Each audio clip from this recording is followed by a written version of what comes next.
card, playing in a group with two other popular players, Roger Davis and Ian Stanley. At least Davis was popular with the gallery, if not with the Queensland Golf Union, for his withdrawal from the Queensland Open at the Tweed next week in a dispute over appearance money. Baker Finch had trouble reading the greens early, and after this putt at the third, his comment, "Welcome back to Queensland," was understandable and a bit sarcastic after the slick greens of Europe, where he's been for the past 7 months. Roger Davis was in good touch early with this fine scrambling pitch and run to save par on the par 4 third, but he missed a 2-metre putt for a bogey. Ian Stanley struck trouble on the par 3 third, finding the trap with his tee shot and then making we weekend golfers feel a lot better with his second, if not himself. His second bunker shot was not much better, and he had to settle for a double bogey 5. At the par 4 fifth, Stanley hit a monster drive within 30 metres of the green, but again his wedge let him down. Davis played a clever shot down the hill to give him a chance of a birdie 3, but like the other two, had to settle for par.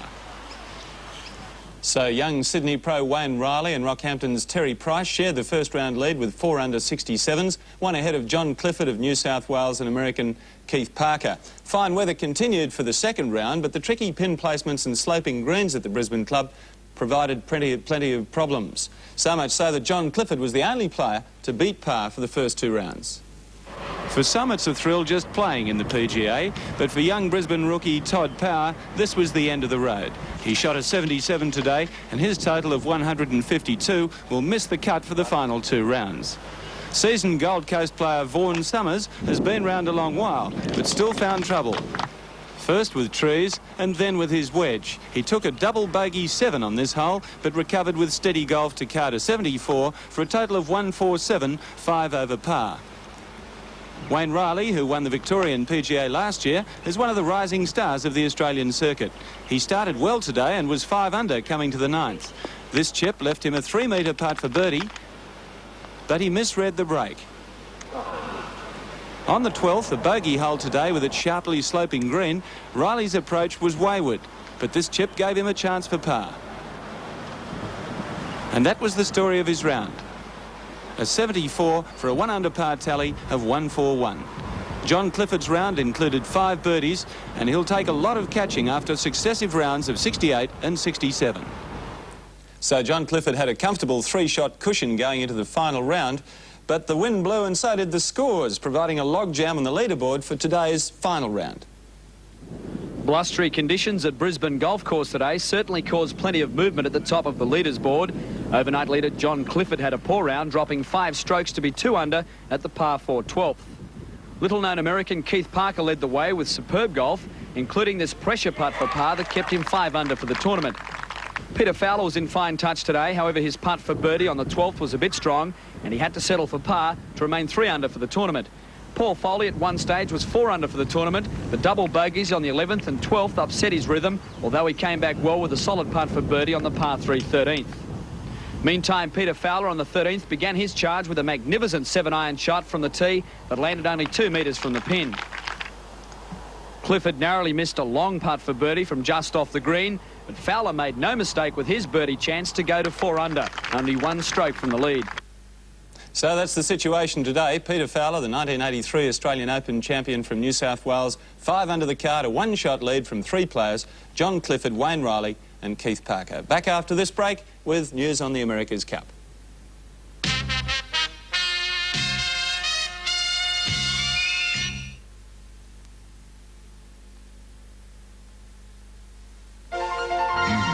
This is perfect.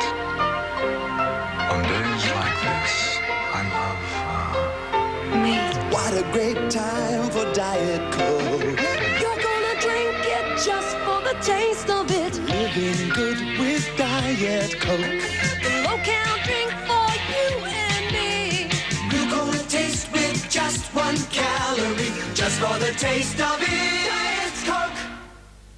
Up against this mighty mountain of boulders, we pitted the power of the Ford 4x4. But that's not all. On its back, we bolted a weighty 1.5-ton competitor. Now watch as this rugged Ford F350 pours on the power and answers the challenge. Twin traction, independent front suspension, high ground clearance, clawing its way to the top in an outstanding display of raw-bone off-road ability. Ford carries the day right to the top. F Series, part of the Ford truck force. There was a time when sailors would navigate at night by the stars. Now, they navigate at night by the sun. Solar-powered beacons provided by BP Solar Australia now guide ships into some of our busiest ports.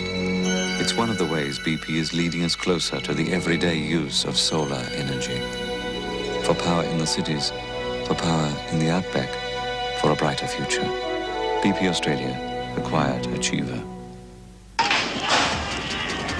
Leading trainer Bruce McLaughlin speaks about Track Talk. Track Talk is great assistance to me. I really need it when I'm assessing my winning chances. Track Talk, videotapes covering racing in Brisbane, Sydney and Melbourne, plus Brisbane Metropolitan midweek meetings.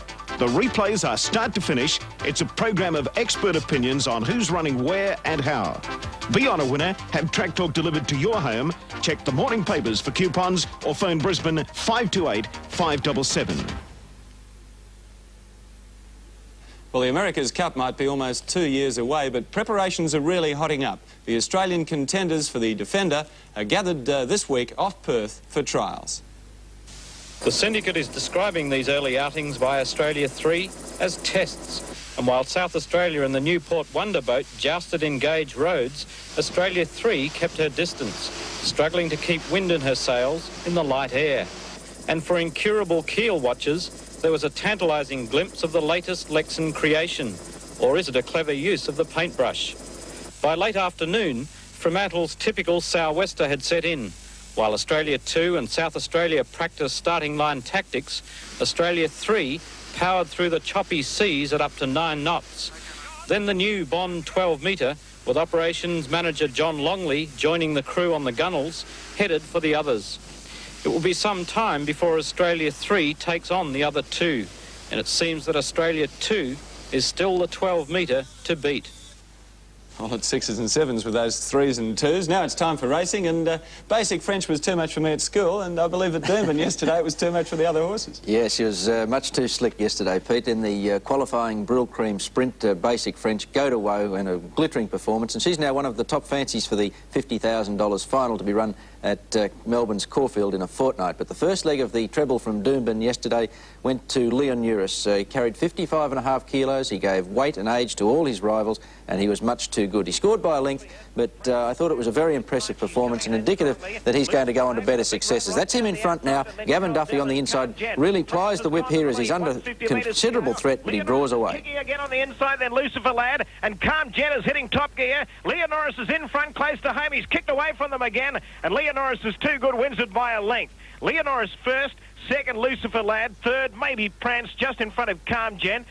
Then came the Brylcreem sprint, and this is basic French, high-balling along in front, and she really puts a big gap in them as they straighten, goes on to score easily. Roman Knight flashes home to get second. By Crafty Indian, then Mr. Omega, Sparkle Free, and Roman Knight with Proud Sapphire. Basic French nicely clear. William snuck a look over the shoulder. She's 3 lengths in front with 150 to go. Pete's Choice in second place, then Bond's Princess, followed by Sparkle Free, but she's run them right off their legs, and Basic French is going to win it easily. Roman Knight flying home at the end, but Basic French has won it by 2 lengths. Basic French first, Roman Knight second, close third, Sparkle Free, Pete's Choice, Proud Sapphire making time, made up plenty of ground. Bundy third leg of the treble was the Riband novice and Ecklebe. That's him in front, the baldy horse with the red cap. He kicks on strongly in the straight to defeat Steeler Tequila. James Tradition makes up plenty of ground late to get third. Up Bundy Flyer just in front of Ecklebe. Steeler Tequila to the outside, running on strongly. Silver Lure putting in a run. Arvac, Ultramart and Bletchmar behind them, and James Tradition making ground. Steeler Tequila loomed up on the outside of Ecklebe. They're fighting it out. Ecklebe's kicking again on the inside. He's just in front of Steeler Tequila. He drew clear again. Ecklebe's about a length in front of Steeler Tequila as they hit the line. Ecklebe first. Ecklebe beats Steeler Tequila. James Tradition third. They were the Doomben treble races yesterday, and we switch now to Randwick, where the Queensland filly Tingo Tango scored a memorable win in the Flight Stakes. It was the first leg of the Randwick treble. A great ride by Brisbane apprentice Shane Scriven. Tingo Tango came from a little bit worse than midfield in the run to the home turn, and she ran on powerfully to defeat Shinakima and Shankhill Lass. Normandy Bay, and then Petrushka, Dancehall Girl. Bluegrass Dancer taken to the outside, and Tingo Tango. Now let's look for Tingo Tango. Tango waiting for the run, a little worse than midfield, but she's out into the open if good enough. They have 250 to go. Shinakima gone to the lead. Here's Normandy Bay. Tingo Tango finishing on. So too Shankill Lass, followed then by La Panessa. It's Tingo Tango after Shinakima from Normandy Bay. Shankill Lass. Tingo Tango's taken the lead. Shankill Lass flying home with Normandy Bay, but Tingo Tango. Tingo Tango from a blanket finish. Shinakima, Normandy Bay and Shankill Lass. Racing in the Then came a sensational champion stakes with the Queenslander Beal Bangara shearing off the track before the home turn, hitting the outside fence and tipping off Malcolm Johnston. The race went to Easter, but the unlucky runner was Handy Proverb, who got third on protest. As they turn around the corner, Indian Raj has taken the lead. Oh, Dream Lodge copped the buff on the home corner. Tristram's Edition comes into it. Now let's look for Handy Proverb. It's fourth last as they charge to the 200 metres and Indian Raj in front. Dream Lodge, here's Easter coming down the outside and Handy Proverb again picking up the bit. Indian Raj taken on by Easter and Dream Lodge. Handy Proverb winding up. Here's a finish. Dream Lodge after Indian Raj. Easter on the outside grabs them and Easter's one at the nose. I reckon Easter's one at the nose to Dream Lodge and a terrific finish. Third Indian Raj, fourth Handy Proverb and then Tristram's Edition, Tierra Wrist. And the prestigious Epsom Handicap went to the New Zealander Magnitude and Malcolm Johnston bouncing back from that spill off Bill Bangara scores a great win. Colour Page battles on strongly for second. Outside, Colour Page to the outer Double Dandy going up on the inside. Then Lord of Camelot and Shefnal Prince and behind them Prince Frolic. Rising Prince takes the lead now coming past the 250. Magnitude after it from Vari's Ace Swiftly Roman. Castanilla getting out behind those Royal Grid. Double Dandy is tightened up and then Lloyd on the outside. Colour Page, but Magnitude has raced to the lead. Colour Page finishing on with Double Dandy, but it's Magnitude's Epsom. Magnitude from Colour Page and Rising Prince. What a finish. And what a comeback by Malcolm Johnston, who, as I mentioned, was tipped off Bill Bangara. It looked a nasty spill in the Champion Stakes. He not only took out the Epsom on Magnitude, he followed up in the final event on Hay. So a great double to Johnston, who looks firmly on the comeback trail. At Flemington and Lacka Reason, a stablemate of Magnitude, took out the Turnbull Stakes, but the first leg of the treble there was the Foster's 1600, naturally over the 1600 metres, and the Perth mare Eastern Temple, well ridden by Gary Murphy, took out this as the 5-2 favourite. Then by on the outside is Ken's Fortune. Inside the 400, Sapphire Lad took the lead from Mrs. Fitzherbert. Eastern Temple immediately came at it from Great Poet, then Anchorer. Spirit of Kingston hooked out, but a fair way back. With about 300 to go, Sapphire Lad under the whip, the leader, holding Eastern Temple, Mrs. Fitzherbert, Great Poet. Spirit of Kingston's going to run nearly last. Eastern Temple got alongside Sapphire Lad with 100 to go. It's going home the better, and the West Australian's going to go on and score. Eastern Temple a length, Sapphire Lad, Great Poet third, and fourth Arctic Lord came home. The second leg of the treble was the Edward Manifold Stakes, and this is a great performance by Rebecca Gay. She's last at this stage in the whitish colours. She comes to the outside and storms home. First from Sutton, then Jewel in the Crown, Beach Gown, Mrs. Mannering. 12 to the outside, Wellington Hammer with nowhere to go as Sutton sprinted away. Led 3 lengths at the 200 from Beach Gown, 12 down the outside with Mrs. Mannering, and Rebecca Gay coming from last. He went for the whip on Sutton. Gee, it's found something. It's 4 in front of 12 with 200 to go. Out the outside, Rebecca Gay's gobbling them up now. 12 and Rebecca Gay going after Sutton. Sutton in front, but they're going to grab it. Rebecca Gay will get it out wide. Rebecca Gay's won it. About a half length to 12 or Sutton on the corner. The Turnbull Stakes went to Lacka Reason, but have a look at the Melbourne Cup trial by our Sophia. She's the extreme outside runner in the yellow cap, and she storms home to get a great second. Ballyman's Boy and Waratah Bay collided, and our Sophia's in no man's land. With about 300 to go, Glenn Morrison top banner in front. Lacka Reason, Willett's having trouble getting him out. He's going all right. Now he's got out. He bullock past Importune, and at the 250, it's still top banner in front of Glenn Morrison, but Lacka Reason's grabbing them easily. Ballyman's Boy running on wide from our Sophia. Lacka Reason got to the lead near the line from Glenn Morrison battling on, and Lacka Reason's going to win. Lacka Reason scores. Glenn Morrison has nearly run second with our Sophia, a bottler of a run out wide in the photo with Ballyman's Boy and not declared for the third placing. No doubt the run of the race was our Saphir, and she's right in the Melbourne Cup now. That's our racing segment this morning. Don't forget Eagle Farm tomorrow, meeting there to coincide with the Metropolitan and Shorts meeting at Randwick. Back to you, Pete. Thanks, Bart. You can go and have breakfast now. Thank you. From the betting ring to the square ring, after this break, boxing. Full-backed runners successful there yesterday, and it's been a pretty miserable week for the bookies because at Eagle Farm on Monday and also at Doomben on Wednesday, they finished up on the losing side of the ledger, so the punters are cashed up at the moment. The first went to Gavin Duffy on Piccolo's Dream, and this was very well tried, 5s into 7 to 2. He had a few worries, Duffy. The horse was inclined to reef and pull early. He covered a fair bit of extra ground too, so his effort to score was very good. The favourite, Prince Halloween, didn't have a lot of luck. He finished only a nose and a head away third. Toorak Tiger continued that quick burst on the outside and looms up to join these leaders. Premium still there in the middle, followed by Piccolo's Dream, who's a handy fourth as they race onto the corner. Park and Parade next on the inside. Noble Charm of Prince Halloween pulled out wide, and Liberty Lost is making up ground as well. Premium sprinted to the lead, 300 metres to go. Race is about a length clear. In second place is Nam Basket, followed by Piccolo's Dream. Vista Fair with a great run down the outside, and Prince Halloween is coming home strongly as well. 100 metres to go. Premium just in front. Piccolo's Dream is looming up on the outside to poke his nose in front close to home. Vista Fair lunging at Piccolo's Dream as they hit it. There's not much in it. Not much in this at all. Piccolo's Dream or Vista Fair, and Prince Halloween is a nose away third. Right up. Yes, it was a great finish to the first event there yesterday. The second went to More Today all the way and ran very fast time, inside 1:10. A bit deceptive because they didn't seem to be going that quickly. More Today had enough in reserve to hold off Uncle Joe and Fixed Flash. Algidady under pressure in second place. Fixed Flash 2 lengths away third, followed by Plush Lady, then Uncle Joe and Foreign Interest, but More Today is nicely clear. 250 metres out. More Today kicked. He's about 2 lengths in front. In second place, Algidady. Fixed Flash running on fairly well. Uncle Joe down the outside, and then Foreign Interest. More Today is still the leader, 2 lengths in front. Uncle Joe making ground on the outside with Fixed Flash. It's More Today in front, close to home. He's stopping quickly, but the post is going to be too close for them. Yes, they hit it. More Today first. More Today has won it from Uncle Joe. Fixed Flash third. This is the third event, the Lloyd Boy Novice, and went to Allamanda Boy. He's running second at this stage, and he goes on to record a very smart win. The leader, Noble Jones, holds on for second. Followed by Glen Tone, Star of Army on starting a run on the outside, then Silver Magnum, Festive King last. They flatten for the run-in, just short of 400 metres to go. Noble Jones a half length in front. Allamanda Boy has popped the big question now. He's running on strongly. He looms up. He goes to the lead. 300 metres to go. Allamanda Boy about a neck in front. Noble Jones boxing on gamely, then Monruler. Star of Armian down the outside, and then Festive King. Russell pulls the whip now on Allamanda Boy. He shoots away from them. He's got it won. Allamanda Boy is streaking clear, close to home to win it by almost 3 lengths. Allamanda Boy first. Second, Noble Jones. Third, Monruler, just in front of Star of Armian.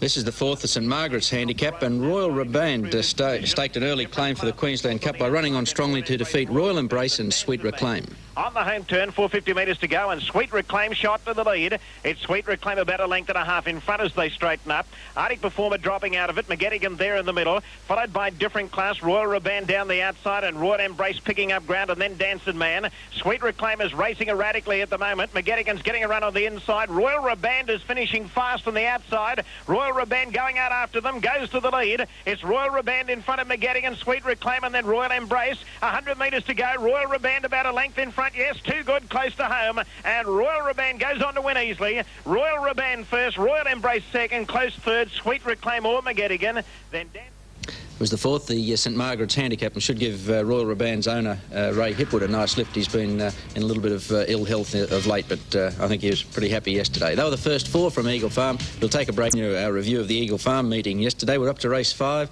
It was the Golden Khan graduation, and it went to the solidly backed Dare to be Grand. He's in yellow colours at this stage, running about 6th, and he runs on very strongly to score from Prince Strome. Khan a half length in front. Madam Briar looming up on the outside. Crafty Indian going up 3 deep. Excitable Lady fourth.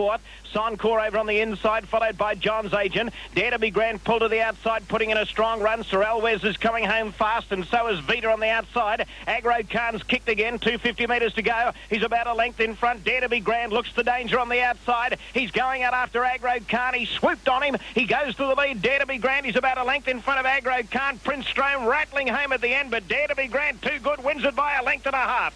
Dare to be Grand first, Prince Strome second, tight for third. Vita... Well, that was an outstanding effort by the winner, Dare to be Grand, but there was quite a few top runs in the race there. We'll show you the slow motion of the final 200 metres and highlight a couple of the horses that I think you should follow. As we go past the 200, it's Aggro Khan, the grey in front. Now, this is Dare to be Grand in the yellow, getting to him quickly, out about 3 or 4 wide. Now, slicing through between runners in a blue cap and red sleeves is Prince Strome, and right on the extreme outside is Vita. Her effort first up, outstanding. Dare to be Grand goes on to score decisively. Prince Strome running on well, and Vita, the one I think should soon break through, break back into the winning circle. Sixth event, the first red-handed graduation, and this was a cakewalk for Blazing Khan. He was the medium of very heavy backing, starting at 7 to 4. Lovely ride by Shane Scriven. He's the horse with the baldy face, running about 7th, but he quickly puts paid to the opposition in the straight. Parisian picking up ground, and then Sherlock, Sweet Pen and Faulty Towers straightening up. 400 metres left to go. Swap Style the leader, about a length in front. Face the Stars running on stronger on the outside, staging there in the middle with Casual Creole. Blazing Khan pulled to the outside, putting in a big run, and then La Parisienne, 250 metres to go, and the favourite raced up on the outside, sprinted to the lead. Blazing Khan a length in front of staging, and then Face the Stars and Casual Creole. But he's charging away from them over the final stages. Blazing Khan's going to win it easily. Blazing Khan, he's right down, wins it by 4 lengths. Face the Stars second, staging third. Well, that was the 6th event. It was an easy ride for Shane Scriven. This was a bit more difficult for him to get home here on Zamazephyr by centimetres from Grand Cindy, who looked desperately unlucky. He's going up 3 wide. Atlanta Lass on the rails behind that leading bunch, followed by Zamazephyr and Saturn, then Surfcaster. Pulled to the outside, King Pendragon, and Grand Cindy now starting her run. In the straight, 350 metres to go. Trifax is taken on quickly by Zamazephyr, and Grand Cindy sprinting very quickly on the outside. She's looming up to them. She's gone to the lead, Grand Cindy. She's about a half length in front of Zamazephyr. Saturn boxing on fairly well, and then Paris, France. Grand Cindy just in front. Zamazephyr's kicking again on the inside. It's Grand Cindy and Zamazephyr. They hit it. Gee, this is close. It's close. Zamazephyr or Grand Cindy. If anything, maybe Zamazephyr knows, but by gee, it's tight. Very close. Pretty good effort there by Wayne Wilson, the caller, to separate those. He went the right way. Zamazephyr did get home by the narrowest of margins over Grand Cindy. It was a top-class performance by the filly Grand Cindy to go under narrowly. She carried 54 kilos, and you'll see as we show you the slow-mo, she swept up out wide, and she actually raced about half length in front of Zamazephyr as they passed the 200. Kerry Smith going for the whip. He sensed the filly was starting to get a little bit tired. It was her first run over middle distance, and her effort was outstanding. Zamazephyr, he keeps kicking back on the inside. Scriven wielding the whip in vigorous style, and there's nothing between them as they go to the line. Zamazephyr, the horse with the blinkers on the inside, just getting the stride in the last possible bound, defeats Grand Cindy by a nose. But she's now to go for a spell, Grand Cindy, and I'm sure she's going to come back an outstanding filly in 1986. The final event was the second red-handed graduation, and it went to Mr. Irish Rogue. He landed a big plunge also. He's leading at this stage. You'll notice in the straight he's inclined to want to shift away from the inside fence. Mr. Irish Rogue, a length and a half in front of He's a Goodman,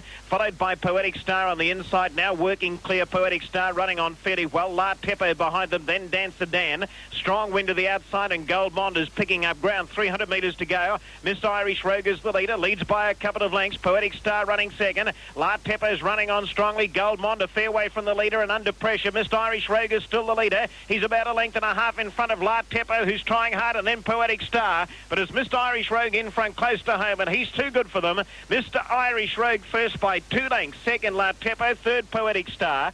Yes, he was much too good for them there, Mr. Irish Rogue, the former New Zealander, and I think he's going to score again on that effort. A look now at the TAB information from the Eagle Farm fixture yesterday, and yes, 4 and 12 the double, $24.30. 2, 4 and 12 the treble, $80.30. And 6 pick yesterday.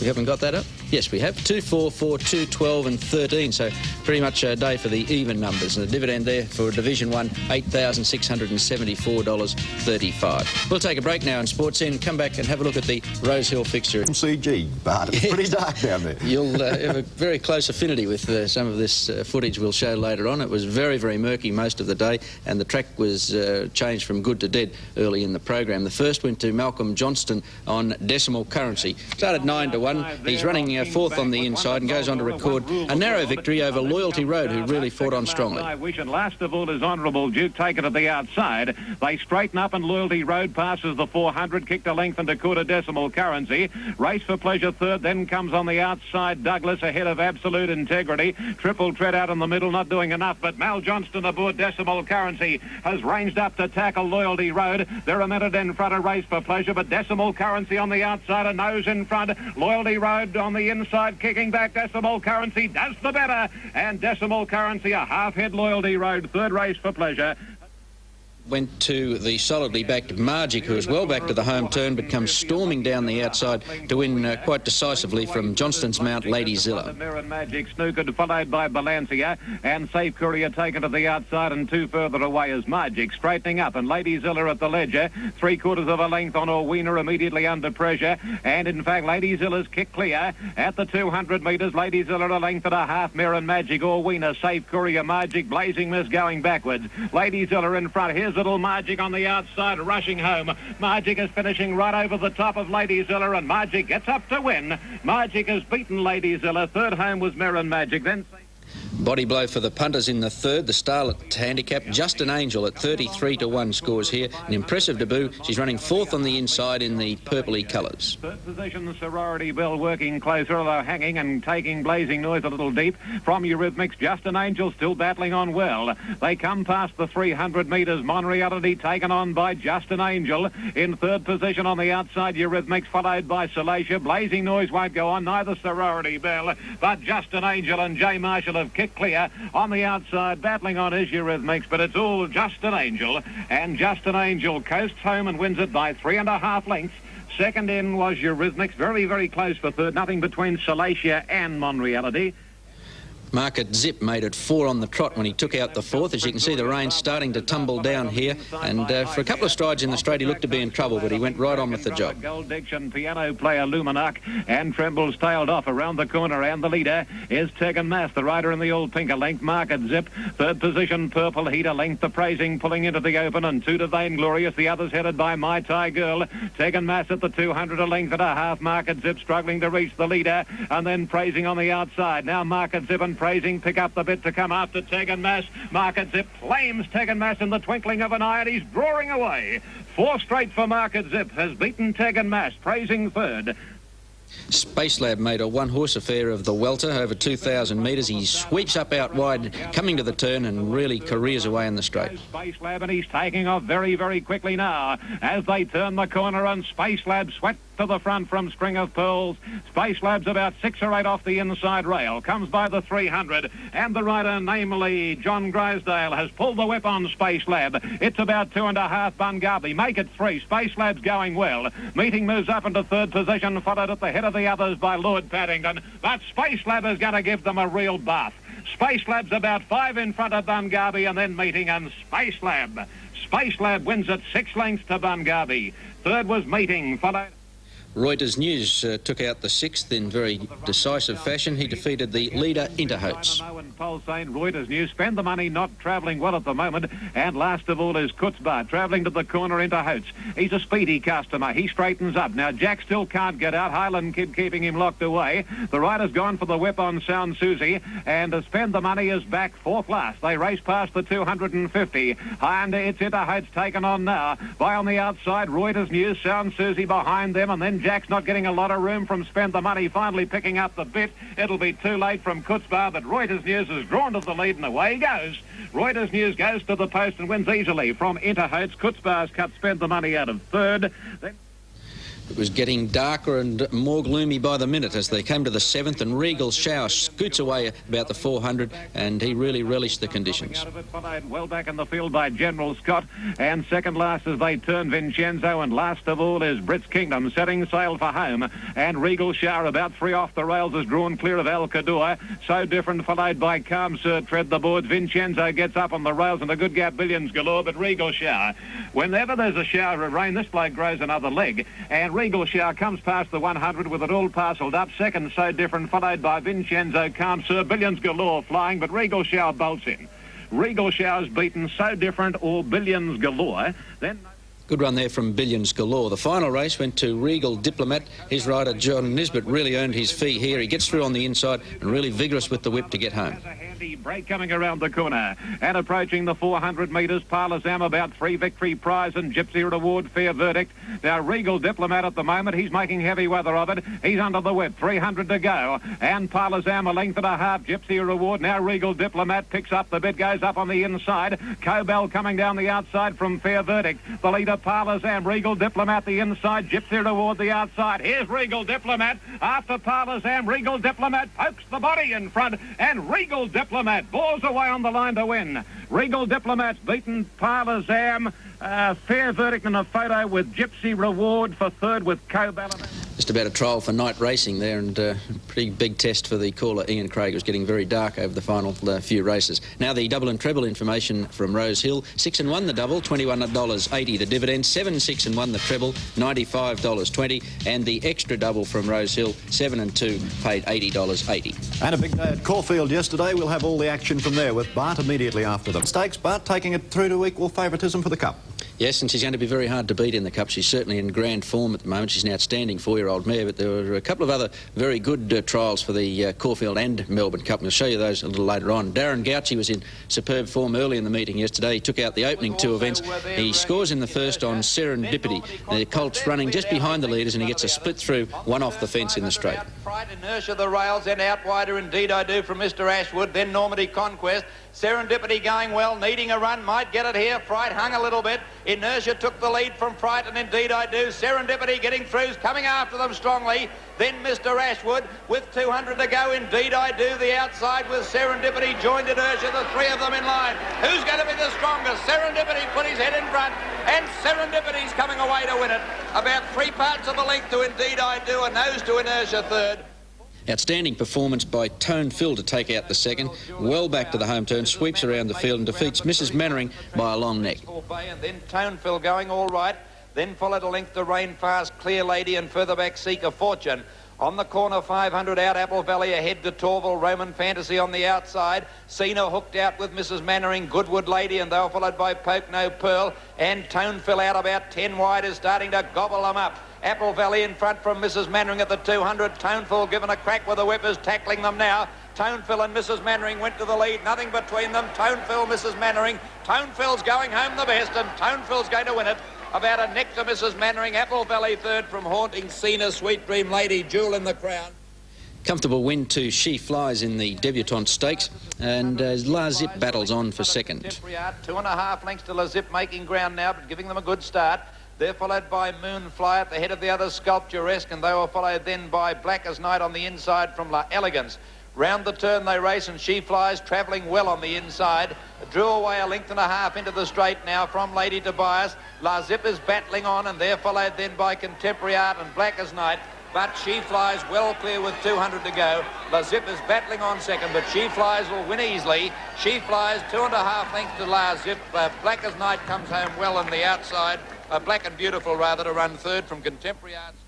The honours were firmly with King Phoenix in the Elders Mile. He covered plenty of ground and was still too strong for Wise Call. Shifnal Prince was second past the post, but lost that placing on protest. Bell and a Wise Call. King Phoenix to the outside from Kingdom Bay. And now Delightful Bell starting to warm up. On the corner, Lockley's Tradition tackled on the outside by Great Poet. Wider out, Shifnal Prince getting the split, coming at them. Havana's gone from Wise Call, and then King Phoenix. Shifnal Prince got to the lead at the 200. King Phoenix out after it on the outside from Lockley's Tradition.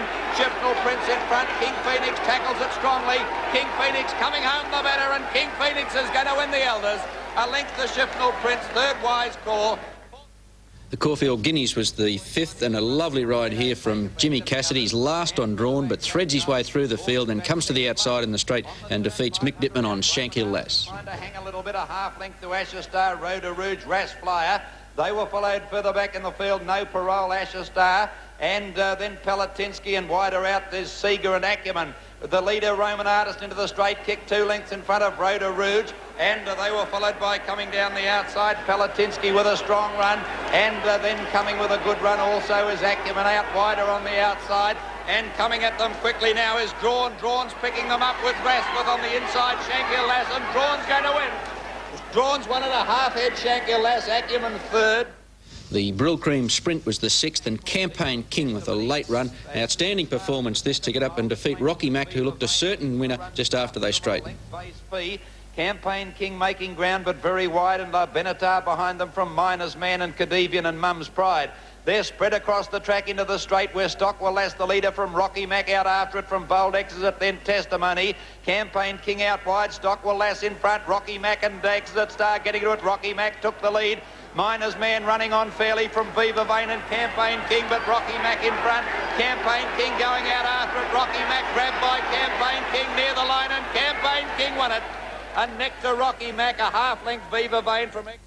Big performance there by Campaign King because he did cover a lot of extra ground. Well, the 7th race was the Caulfield Stakes, and one of the major lead-ups to the Caulfield Cup next week, and also the Melbourne Cup. Now, there was a sensation at the start. Riverdale, who was very heavily backed to start the favourite, he was drawn on the inside, and he actually dipped as he jumped and dislodged his rider. We'll show you now how his backers had no chance whatsoever because he didn't even take one stride out of the barrier before losing his rider, Noel Barker. Now, this is the start of the Caulfield Stakes, and we'll come back afterwards and show you the couple of good Melbourne Cup trials.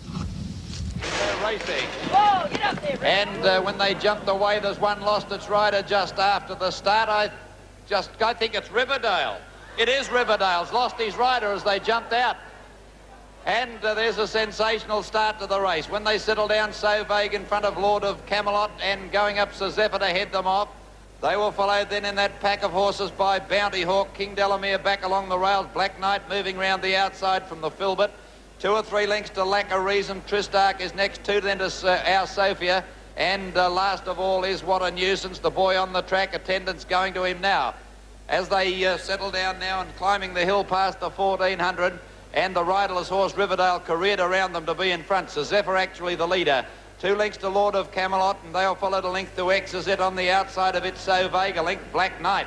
King Delamere next on the rails, 1.5 lengths the Filbert and Lacka Reason. 2 or 3 lengths further back in the field, Bounty Hawk. Tristarc on its inside, 3 lengths to Our Sophia and 1.5 lengths to What a Nuisance. At the 1,000 metres, and the leader Zamazephyr going to his girth now on the outside, Lord of Camelot. 1.5 lengths Exit tacked in on the rails from So Vague. 1.5 lengths King Delamere going well but needing a run. Lacka Reason moving around them 3 deep, and Black Knight is in the centre. 1 length further back is Tristarc going forward from the Filbert. Then What a Nuisance pulled to the outside of Bounty Hawk, and Our Sophia is now last, and he's snookered on the fence. Down to the 500 near the turn, Lord of Camelot took a narrow lead on the outside. Zamazephyr going with him, 1.5 lengths Lacka Reason. He's trying to catch them, napping on Lacka Reason, and Tristarc's going around them quickly. Then Exit over on the rails, followed by the Filbert as they enter the straight. 300 to go now, and the leader on the inside is Zamazephyr. Lacka Reason coming at him, then Tristarc. Exit the rails from Lord of Camelot, Black Knight, and wider out What a Nuisance. Lacka Reason and Tristarc race to the leader, 100 to go. The Filbert running on, but Tristarc has sprinted away, and Tristarc a brilliant win in the stakes. 1.5 lengths Lacka Reason, the Filbert third from Zamazephyr. She certainly is a grand race mare, Tristarc, and it was very disappointing, though, that Riverdale did dislodge Noel Barker at the start. We'll show you the slow-mo now of that incident at the start. I don't know whether Noel Barker would like us to replay this. And there you can see Riverdale going right down on his nose, and Barker sent tumbling over his head. And fortunately, he seemed to escape serious injury. The horse somehow or other got through the field and actually led them most of the way. Now, this is the slow-mo at the finish. Now, we want to highlight the run of Our Sophia. She's in 3 from the outside in a striped sleeves, and watch the ground she makes up late. Tristarc in the lime green going to the lead from Lack of Reason. Now watch Our Sophia, one of the top fancies for the Melbourne Cup. She gets into 5th place at the finish. Harry White doesn't have time to go for the whip, hands and heels, and she's only a couple of lengths in arrears of the winner there, and I think that was a good pointer to her prospects. If she does run next week in the Caulfield Cup, there's some doubt about that, but certainly from a Melbourne Cup point of view.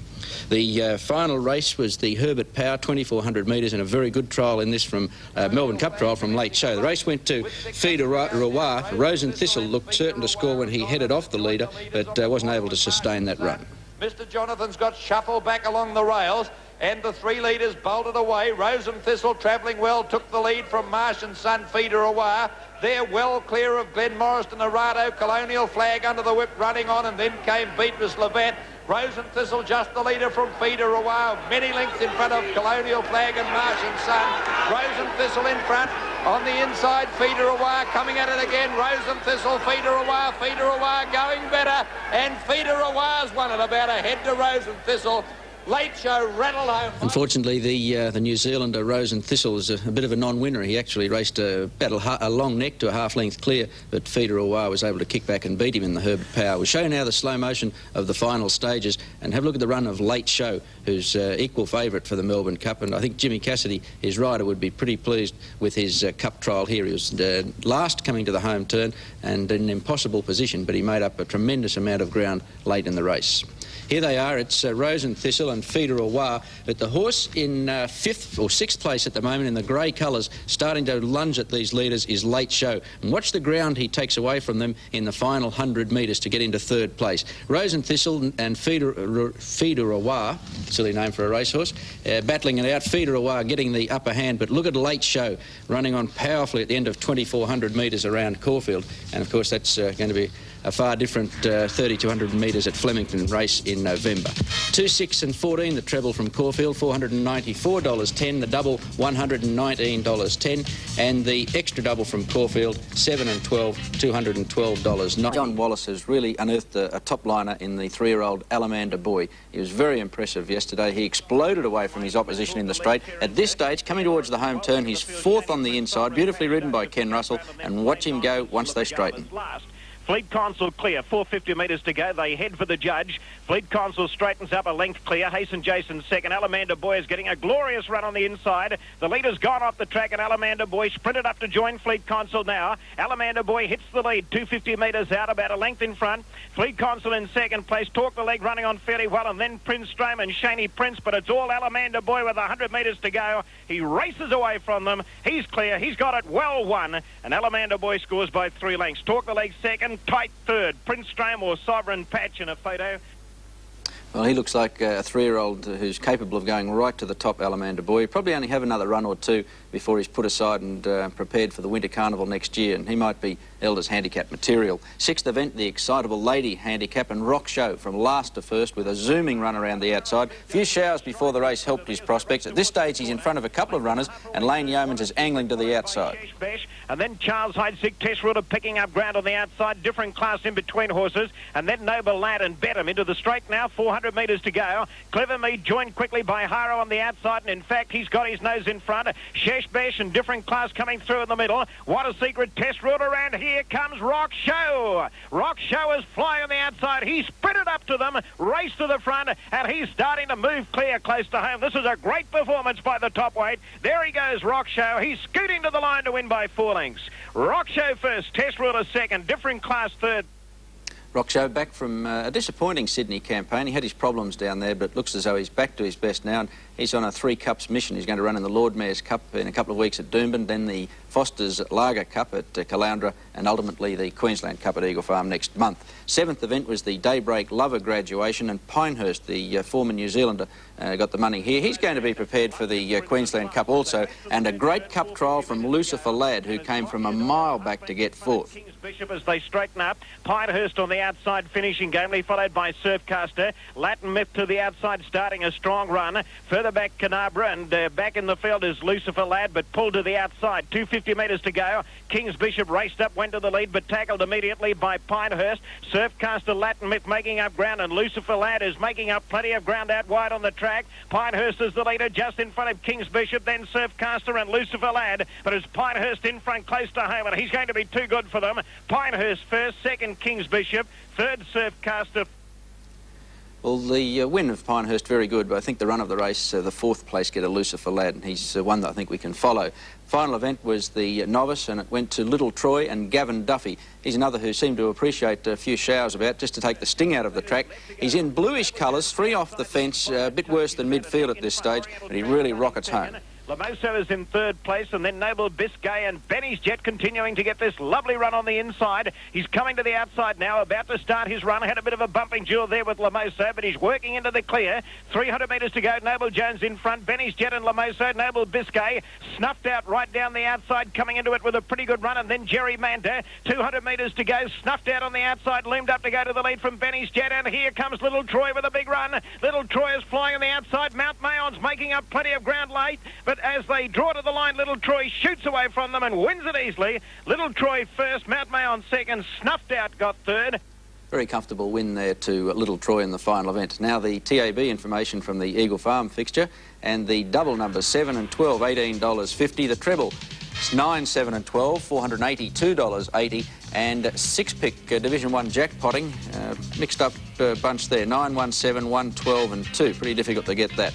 Division 2, a healthy $8,697 and 5, and Division 3, a bit over $108. We'll take a break now in sport betting in Sydney. It was a sensational day down there. The fourth event, the City Tats Lightning Handicap, there was a false start. Several of the barriers didn't open when the starter released the field, and subsequently 6 runners had to be withdrawn, and quite hefty deductions, but more of that later. The first event was the George Negus Stakes, and the favourite Big Blockade. He's got a handsome win here. He's running second at this stage. He goes on with the job nicely in the straight to defeat Talon, and Prince Arthur makes up good ground for third. Length on Big Blockade, who's pushing up inside of Academy Miss, pushing the filly out 3 deep. A length further out and pretty wide now, Michigan, followed by Molokai Miss and then Chief Rocket, and a break to Honourable Duke. Big Blockade after Talon to poke the nose in front, and at the 200, Big Blockade's drawn a length on Talon, then Academy Miss under the whip, followed at the head of the others by Honourable Duke, but Big Blockade in no danger of defeat. 100 to go, and past that point it's all Big Blockade. Talon second, Prince Arthur flying home will get up for third from She's a Rocket. Second was the Glenmore Handicap, and She's a Rocket does just that. Rocket's home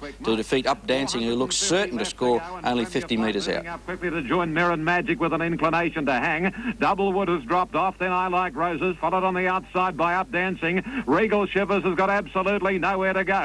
At the 300 and past it, and Mirren Magic just in front of Premier Flight. Up Dancing next, followed by at the head of the others, Leg Warmer. Regal Shivers is out but not doing enough. Born to Sing hanging on, but Up Dancing strode to the lead. It's Up Dancing with 50 to go, half length in front. Here's She's a Rocket flying. She's a Rocket after Up Dancing as they hit it. Oh, She's a Rocket has lunged it Up Dancing. Third went to Santa Niaco in the black colours with a big finish just to hit the lead about 50 metres out. Thief around the outside, straightening up at the 350, and Mormoss sprinting up to join Dora Boy. Street Music behind them. Marjik can't get out. Ace It Up's into the open if he's good enough. Followed by Altai Sun, then Cheeky Thief. Past the 200 and Altai Sun and Ace It Up. Now down the outside, Santa Niaco. It's Altai Sun taking the lead, but Santa Niaco is coming home stylishly on the outside and made it. This is the City Tats Lightning. When it did eventually get underway, the favourite Bemboka Spirit was always travelling well. He's second the grey at this stage, and he goes on to score quite decisively. Newcastle Galloper showing plenty of speed, Yellow Prince, but he's being taken on by Bemboka Spirit. 2 away third, Real Dream, but Bemboka Spirit cruised up and headed off Yellow Prince. And down to the 200, Compton pulls the whip on Bemboka Spirit. It kicked 2 Yellow Prince. Darius followed by Southport, Half Shilling and Real Dream. But Bemboka Spirit is going to win the City Tats Lightning Handicap easily. Southport second, Yellow Prince holds on for third, but Bemboka Spirit wins it just over 2 lengths. The punters struck form in the middle of the program. Here's another favourite, Orb. Started 6 to 4 on. He was always well clear and right in command all the way down the straight. Doing it well. Tide Time third. A length further back comes Lord Paddington, and then 4 Papa, followed by Jogger Zoning and 2 Dinky Flower and Market Town. Entering the straight and over the rise, De Montfort has a look round on Orb. It's about 3 or 4 lengths clear on Lord Paddington. Third Lofty Bear, then Zoning. Dinky Flower making up some ground on the outside, but inside the 200 metres. And Orb going great guns. Looks in no danger of defeat. Second, Lord Paddington. Third, Dinky Flyer. The only interest in the minor placings. Orb is going to be untroubled. Dinky Flyer might get up for second, did. But it's Orb untroubled, win 3 deep. Another odds-on pop successful in the 6th, Piccata. He's third on the inside. Gets a lovely rails run and shoots away to score by 2.5 lengths. Around the corner they come, and still the favourite Piccata Snooker. There's almost a run on the inside. There is now, as Lada Ray has hung. Now, it's April Rainbow taking over. Here's Piccata accelerating now. On the outside, going up quickly is fired, but Piccata's in full flight. De Montfort pulls the whip on Piccata. It quickly raced up to head off, fired out in the middle. April Rainbow third, then Grand Nisku, followed by Flying Dynasty. But this is an easy one for the odds on Pop Piccata. It's 2 fired. Great go for third. April Rainbow just get it. 3 lengths. This is the Tats Cup, and the 12-to-1 chance Saloon Passage with the blinkers on and grey colours back near the tail of the field runs on strongly to score in a very good finish. And then comes Experte. They straighten up, and Bastille by a length and 3/4 on the immediate challenger, Ara King. On stage a length third, and then Bungabi, followed by Lagana, Experte, Saloon Passage and Petrus. And then comes Tulsa Night. At the 200, a different complexion coming into the race, where Bastille is being joined on the outside by Saloon Passage and then Ara King. Saloon Passage raced up. Here's Lagana getting clear. Saloon Passage just in front as they hit it. Saloon Passage. This is the final event. It went to Swift Chevaliers in whitish colours, around about 6th as they turned for home, and he really sprints to dash away. Cologne made the finish exciting, although inclined to hang in. Periscope and a length further away is Swift Cheval. Straightening up into Saka. Takes over a half length on Stephen. A length the signals the noise, followed by Wongeron. Periscope is at this stage making heavy weather of it, and here's Swift Cheval and Cologne. Saka's History and Swift Cheval driven to the lead by Bruce Compton. A length and a half the break on Cologne, and 2 lengths to Wongeron. It's Swift Cheval starting to switch the tail. Cologne is coming quickly, but Swift Cheval will have enough in hand and hang on to win. That was the final event from Randwick yesterday. Now the double and treble information, and the double numbers were 2 and 12, $70.10, good dividend there. 5, 2 and 12 the treble, $87 even, and the extra double from Randwick, 1 and 3, $11.90. We'll take a break now in Sports Scene and come back and have a look at the big Caulfield Cup meeting from Melbourne. Caulfield Cup Day and honours with Tristarc, the Cup winner, but what a great Melbourne Cup trial from the runner-up, our Sophia. It wasn't Mick Dittman's day yesterday. He scored on Shankhill Lass, but he was also suspended until Derby Day. That's November 2, but the good news is that Mick will be back eligible to ride in the Melbourne Cup on November the 5th. He was also out of luck in the opening race at Flemington yesterday. He was second on the heavily backed Roman Laurel, who couldn't pick up She Flies. That's She Flies, the filly in front on the inside. She kicks away after they straighten, and Roman Laurel wasn't able to peg it back. And Bell Landy and last Mr. Shoe. She Flies the leader on the inside at the corner, led about a half and kicked away now, 2 lengths into the straight.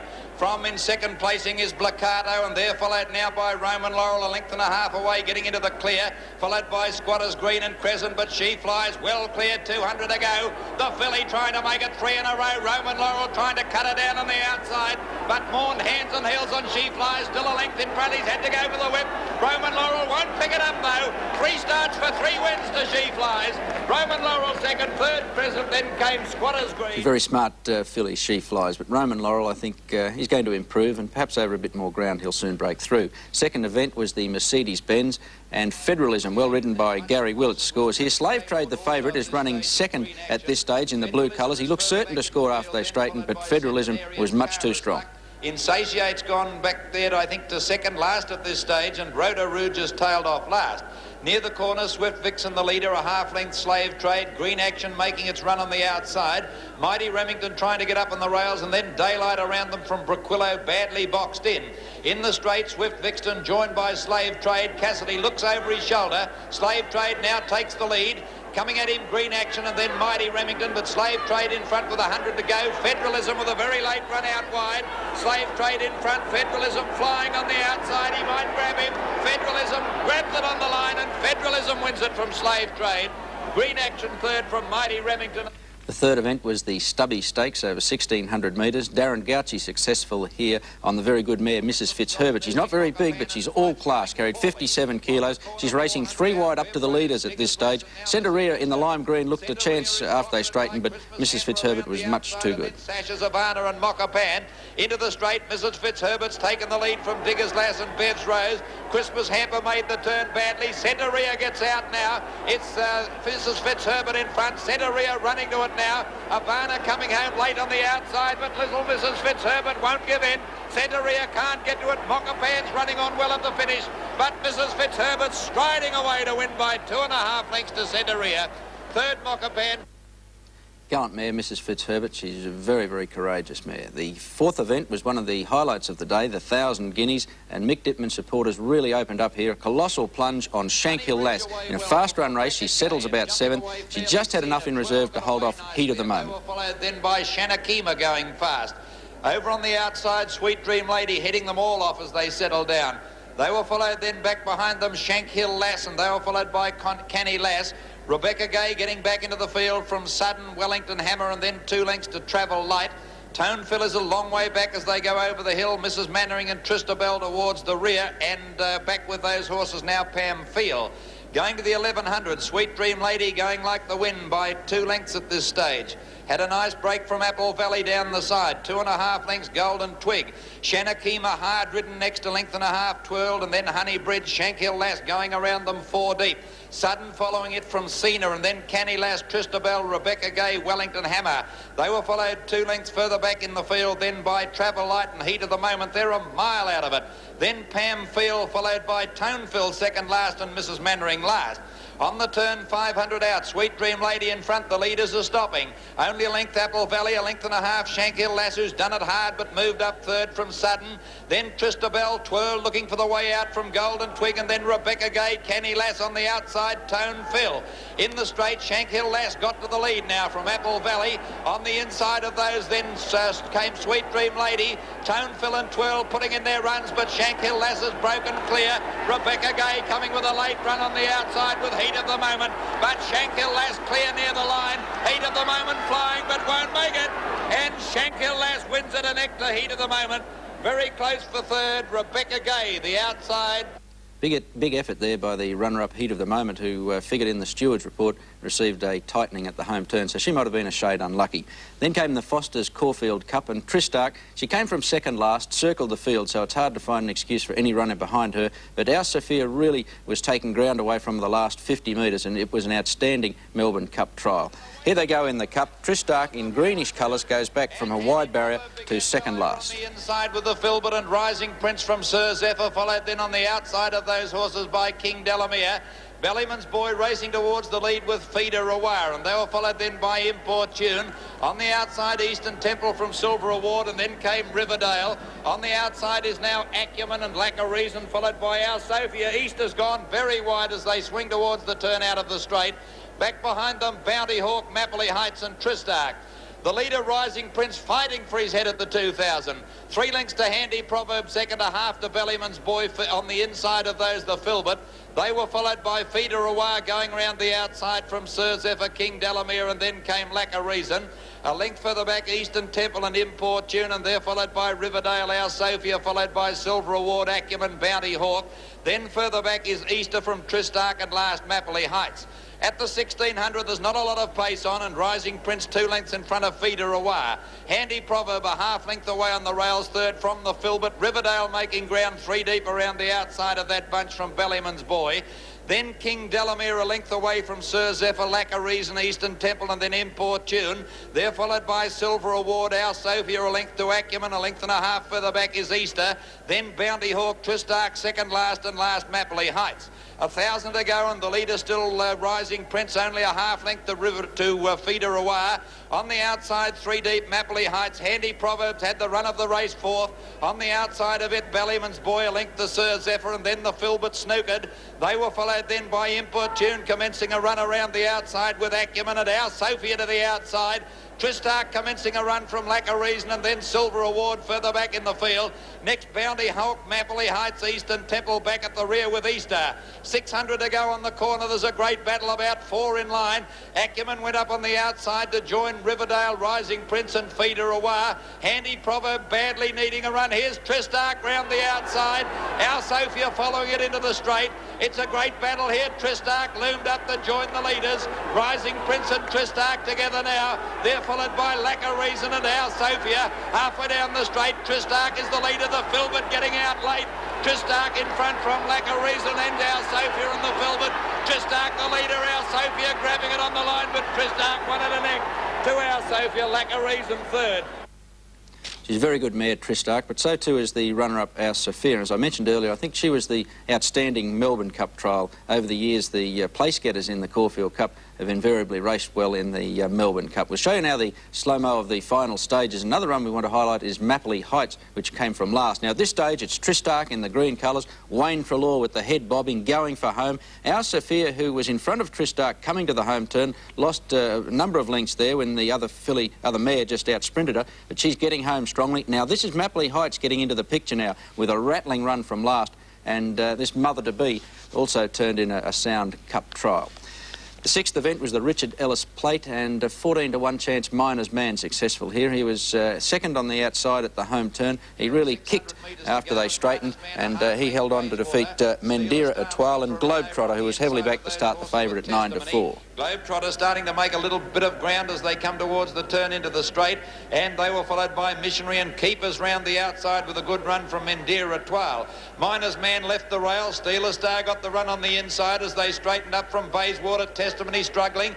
Globetrotter is under the whip. Burano starting to run on fairly from Mendira Etoile. Miner's Man in front still with 150 to go. He kicked away. Miner's Man a length and a half clear. Mendira Etoile starting to fly, but Miner's Man in front, and he's going to win it. Miner's Man's beaten Mendira Etoile. Globetrotter third. Seventh event was the Brylcreem Sprint Championship, and we saw last week Campaign King come from last with a paralysing burst around the field. He did it again yesterday in the Brylcreem final. This is an outstanding performance. New Atlantis looked certain to score here. New Atlantis out deep on the track, sprints up, gets past the Queenslander, Let Me Tell, but look for Campaign King. Campaign King starting to come home fairly well. It's New Atlantis in front from Let Me Tell, 100 to go. He had to go for the whip. Campaign King finishing fast, might be too late. New Atlantis in front. Campaign King's got to get him, and Campaign King's got up the win from New Atlantis. Lord Galaxy was third.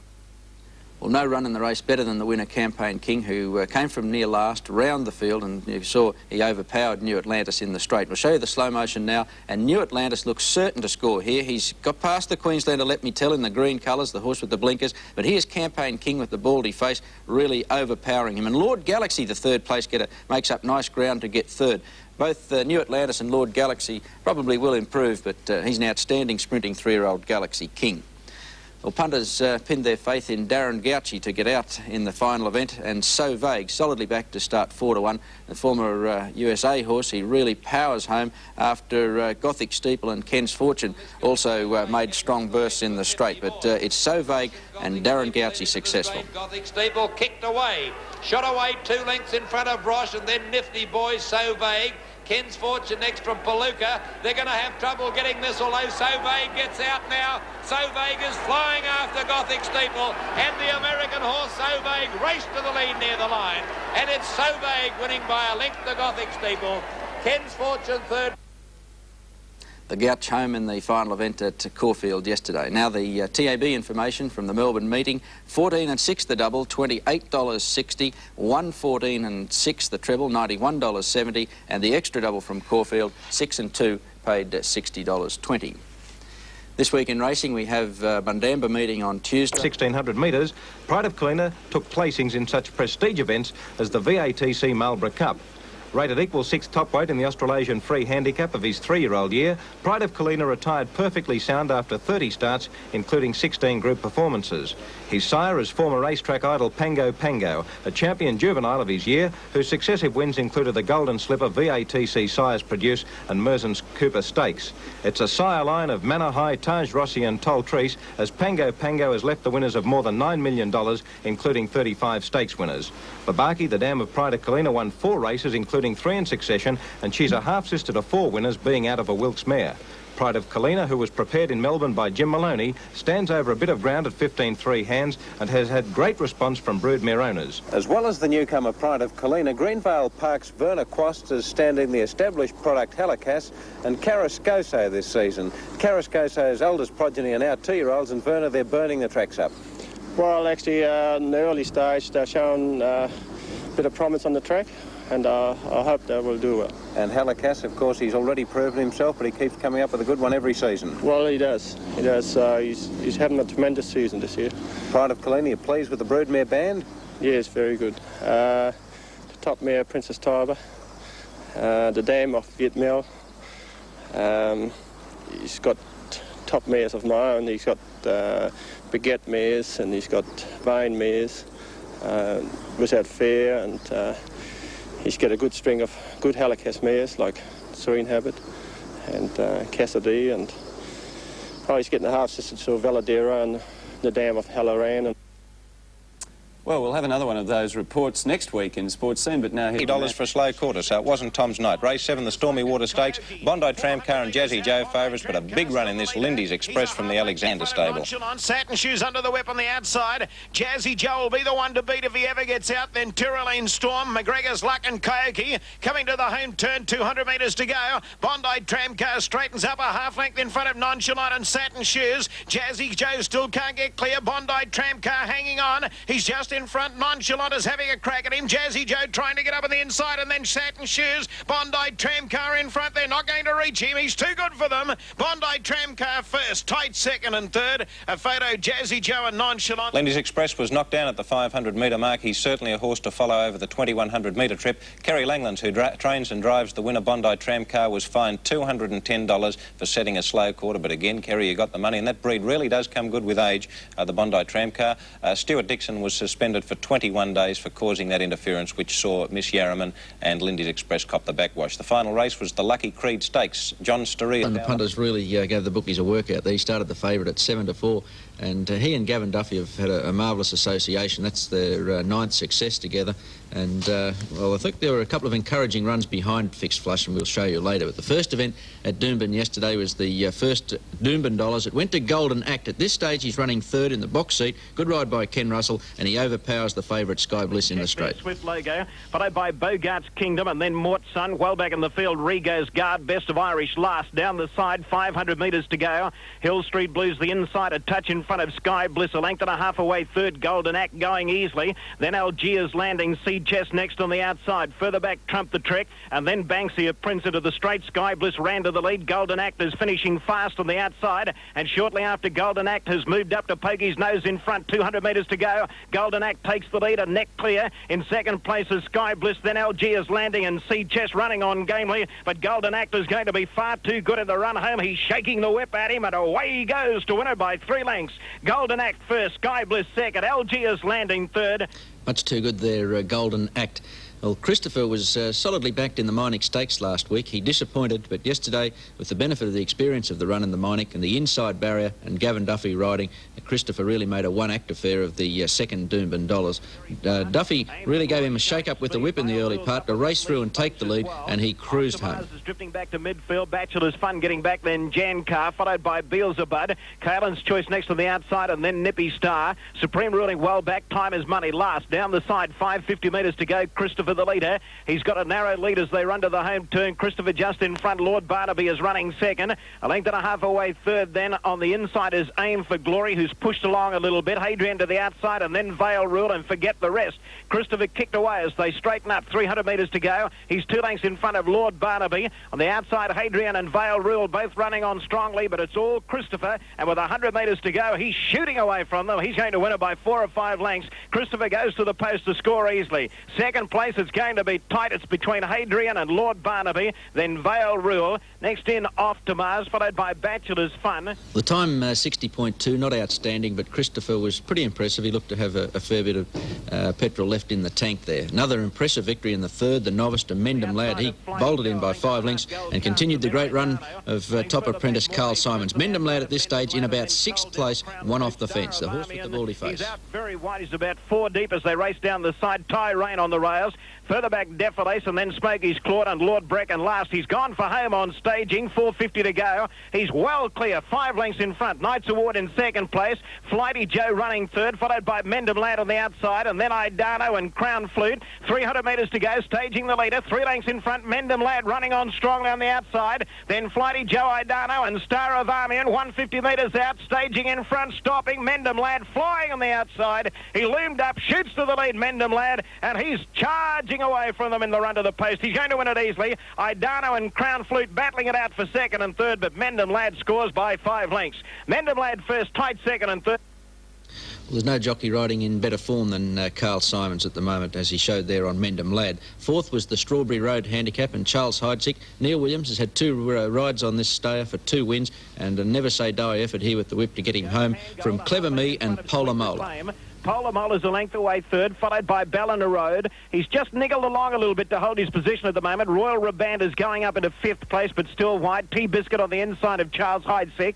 Then Noble Lad, Clever Me, Different Class, and Dancing Man. It's a packing field as they run to the home turn, 400 metres to go. Pan Gold in front under the whip, about to be joined by Sweet Reclaim on the outside, Polar Mola behind them, followed then by Ballina Road, Royal Riband, Clever Me saving ground over on the inside, and then T-Biscuit. 250 metres to go. Sweet Reclaim loomed up on the outside, ran to the lead, but is tackled pretty quickly by Charles Heidsick, who's flying home. Clever Me getting a run on the inside. Dancing Man right down the outside. Charles Heidsick race to the front, close to the line, and scores. Charles Heidsick first, tight second and third. Well, as you can see, the field was racing pretty tightly packed coming towards the home turn, and that continued in the straight. And I'll show you now the slow-mo, just about the 200 metres. An incident here, right in the centre of the pack. The horse in the red colours is Different Class. Now, behind him, T-Biscuit has to check severely, and Different Class clips the heels of Sweet Reclaim there and almost came down. It certainly cost him a place and possibly a win, Different Class, because he was coming pretty quickly. Now, as we sort them out, one off the fence is Clever Me getting a great run through. Polar Mola in the green hoop sleeves, and out further, the blue and black colours is Charles Heidsick. Williams really going for home with the whip. Dancing Man, the 4th place getter, loomed up quickly, just died on his run, but it was Charles Heidsick just edging away close to home. Clever Me and Polar Mola battling on well. The rider of Different Class, Philip Smith, was subsequently suspended until November 5 after an inquiry into that incident. We'll take a break now and come back. Now look at the Doomben meeting. It was the Wedgwood Pastries Flying and Fixed Flush, cleverly ridden by Gavin Duffy. He just did enough early to make the leader more today work to get across to the fence, settled in the second spot, and then challenged quickly after they straightened to score decisively from Hoist Your Own and Mr Merrymaker, who both made up ground.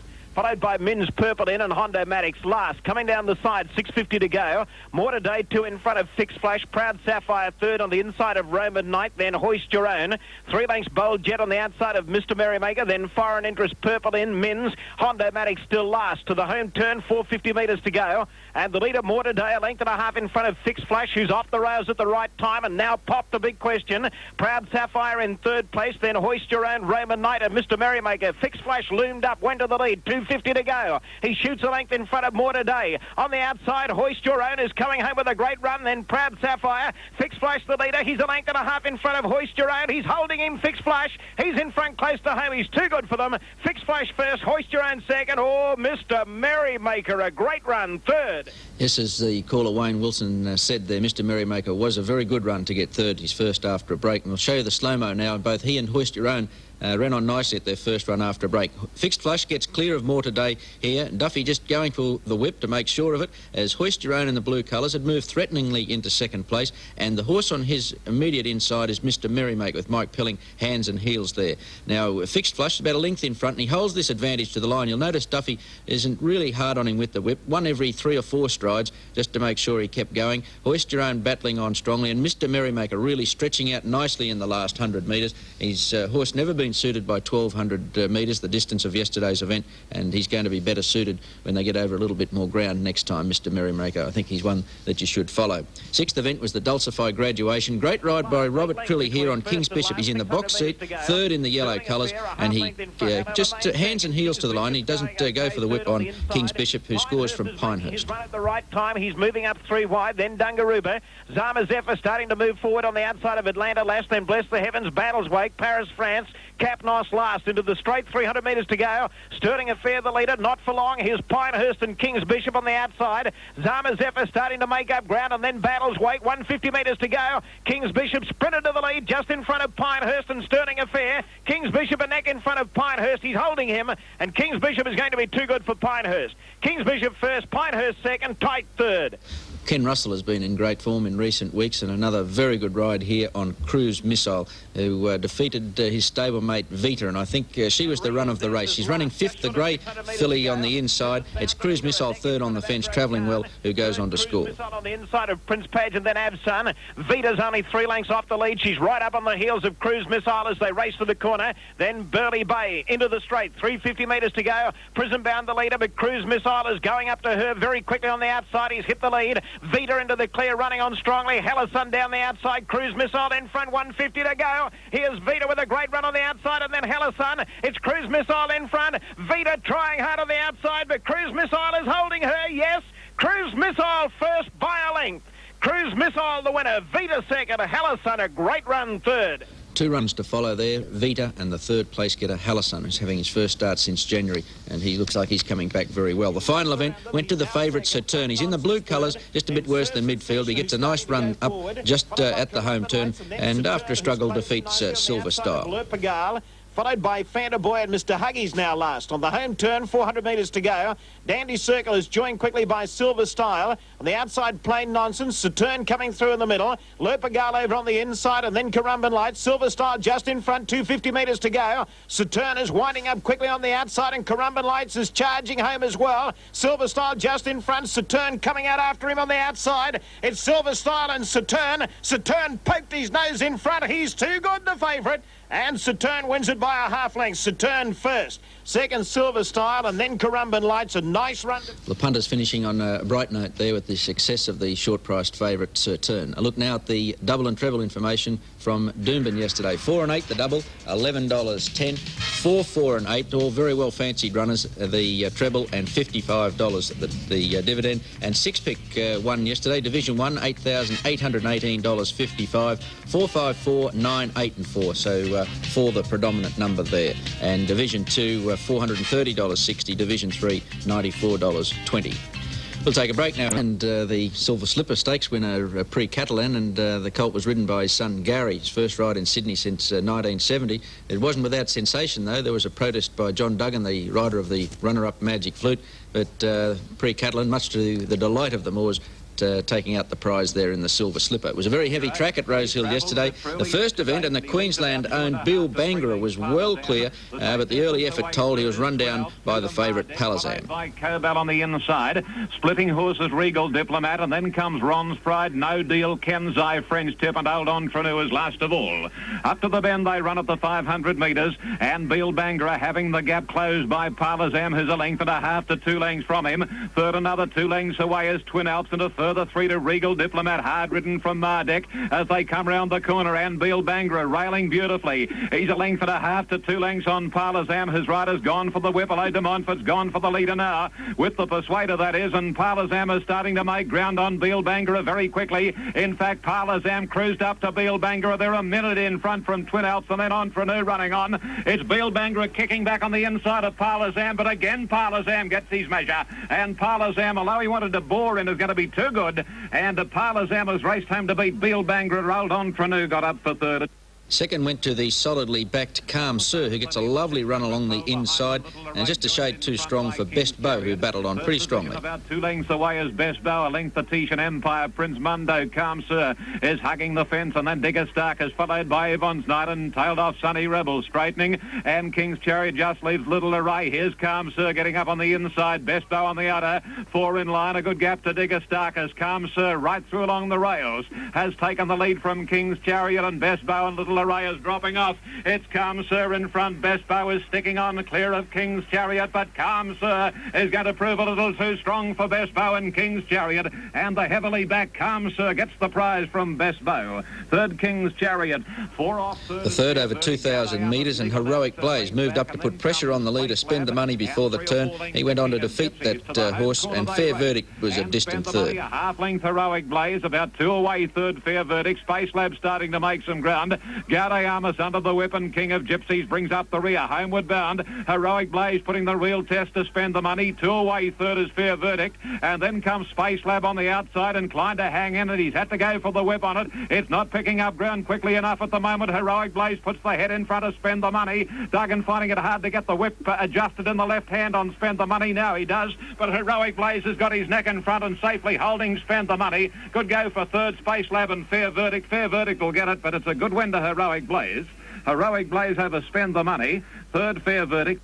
Then came the big one, the Silver Slipper Stakes, and Pre-Catalan had to do a lot of work to get over from a wide barrier, but at this point is travelling nicely in front. 1 Academy, Miss 1 Ginelli around, Race for Pleasure, Big Blockade, the Barossa, then Blazing Fontaine and Just an Angel, and the others headed by Salacia. Around the corner in the Silver Slipper, and Gary Moore has Pre-Catalan in front. Magic Flute, the immediate challenger. Race for Pleasure on the rails, third, and then the Barossa, Big Blockade, followed by Ginelli and Just an Angel at the 250, and Magic Flute is pegging back Pre-Catalan. Catalan. More first to go for the whip on Pre-Catalan. Magic Flute pouncing upon it now. And Magic Flute on the outside is going better than Pre-Catalan. A long gap race for Pleasure and Big Blockade. Pre-Catalan kicking back on the inside. He's got the filly beaten, Pre-Catalan. And Pre-Catalan and Gary Moore take out the silver slipper for 1985. Magic Flute's run second. The Barossa got up for third. The odds-on favourite Bemboka Spirit is in front at this stage of the fifth, but compounded to finish sixth. The winner was Southport, who's in the grey colours, about fifth on the inside. A half length clear on Half Shilling in between the two leaders. Well, Half Shilling's made the turn awkwardly, and between the two leaders is Wanavi going after Bemboka Spirit. Now, at the 300 metres, Bemboka Spirit, he's going to have to go for the whip shortly. He does so now, Wanavi, and here's Southport.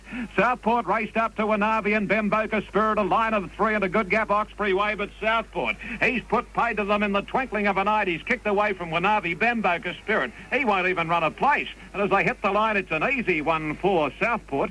Southport's beaten Wanavi. Oh, gee, it's pretty close for third. Now Summer Boy... Odds-on favourites backers kick back with the success of Swift Cheval, who's second at this stage, goes on to score a decisive win. One to Tide Time, 1.5 Sirocco Miss, whose rider had a peep over the left shoulder and saw Reuters news loom up. They travel towards the home corner, and the pilot is still Summer Boy. 3/4 of a length on Swift Cheval. Handsome Air is over on the rails, then Tide Time, Sirocco Miss pocketed, and Reuters news last. At the 300 metres, and the pilot Summer Boy, but now Swift Cheval, Compton getting desperate, and Swift Cheval, hands and heels, has taken the lead away from Summer Boy, and it looks home. Swift Cheval coming to the 100 metres. It's about 2.5 lengths on Tide Time, Handsome Air and Sirocco Miss. But Swift Cheval's untroubled. Swift Cheval to the line, wins at 1.5 lengths. Second home was Tide Time, a half head in front of Handsome Air. They go down. The seventh went to Brits Kingdom in the blue colours and stages a determined finish to get there in about the last 100 metres. Chapel Hill made up good ground to finish second. Centurion, Noble Sun, No Limit next over Party Spirit, Chapel Hill, Gem Sky hard at it, then Maiden Time tread the boards, and Border Raid's given up around the corner. Foolish Maiden leads the way, about three so different Centurion, 3 and 4 wide Brits Kingdom, and then Noble Sun followed by Party Spirit, and Maiden Time at the moment doing absolutely nothing. At the 200 metres, and the leader is Foolish Maiden. Brits Kingdom is going after Foolish Maiden, followed by Centurion. Brits Kingdom is out after Foolish Maiden. Brits Kingdom looks to be doing better on the outside as Chapel Hill, and then Maiden Time, but Brits Kingdom in front. Chapel Hill runs home, but it's a good win to Brits Kingdom. Brits Kingdom from Chapel Hill, Foolish Maiden. They gallop along. The favourite Tegan Mass was always in control in the final event, getting a little bit tired at the finish, but he had plenty in reserve to hold off Prince of Jazz. Road Blazing Miss very deep over Lady Zilla. A length to Shaney's best, second last the Brotherhood and Absolute Purple Dispatch. Tegan Mass snuck away at the 500 metres, about 4 lengths Tungsten Lad. He's got all these rivals off the bit, Tegan Mass. Third, Prince of Jazz. 2 to Blazing Miss, Lady Zilla next, and then Common Sense. Around the turn they travel, and the rider Arnold hitting about 3 off the inside rail on Tegan Mass. He must feel the going's a little better out there. It's about 4 lengths Blazing Miss getting up on the inside. Tungsten Lad third, then Prince of Jazz, Common Sense, Lady Zilla a long way from them. Tegan Mass is starting to get a little weary. It's 1.5 lengths Blazing Miss, Prince of Jazz, and then Tungsten Lad. It's Tegan Mass. It can hardly pick its feet up. It is absolutely crawling, but it's got to have enough in hand to win. I reckon Prince of Jazz will get second at will, but Tegan Mass has walked home and has won. Tegan Mass from Prince of Jazz and Blazing Miss, then Common. There were some pretty tired horses at the finish there at Rosehill yesterday. Very heavy conditions. A look now at the TAB information. 5 and 10 the double, $68.80. 1, 5 and 10 the... Easily, Bart. Yes, he did. He settled nicely, second behind the Queenslander Roman Artist. I think his win was... probably helped to a large degree by the fact Roman Artist hung badly throughout. He's just not putting it all together, the Melbourne way of going, but nevertheless, honours with the Rising Prince. First event from Moonee Valley yesterday. Inchidoney, the youngster, proved his last start win at big odds was no fluke by running on strongly to defeat Black and Beautiful. Both pull to the outside now, and Celsi Lass got a check there from Fiery Cinders. Contemporary Art, the leader now from Sculpturist, with Black and Beautiful coming at them with 300 to go. Inchidoney pulled out, running on well, but Contemporary Art's going to take catching, and then just Footloose. Contemporary Art headed up 1.5 lengths. Black and Beautiful is hanging from Inchidoney the outside in and sculpturesque. Contemporary Art, the leader, 100 to go. Inchidoni's coming at it hard on the outside, and Black and Beautiful the centre. The three of them hitting it. Inchidoni might be doing better. It is. It's won it.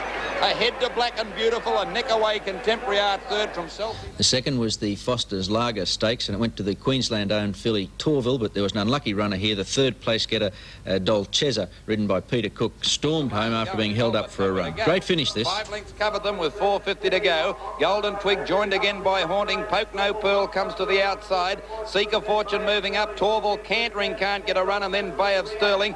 Back behind them, Hippity Hop's gone. Svelte Princess Dolcezza into the straight, and Poke No Pearl pounced on the leader and dashed away. Tourville's got out on the outside, and Bay of Sterling running on pretty well from Dolcezza. Nowhere to go still. Poke No Pearl in front, 100 metres to go. Coming at it is Tourville on the outside, and Dolcezza flying won't make it.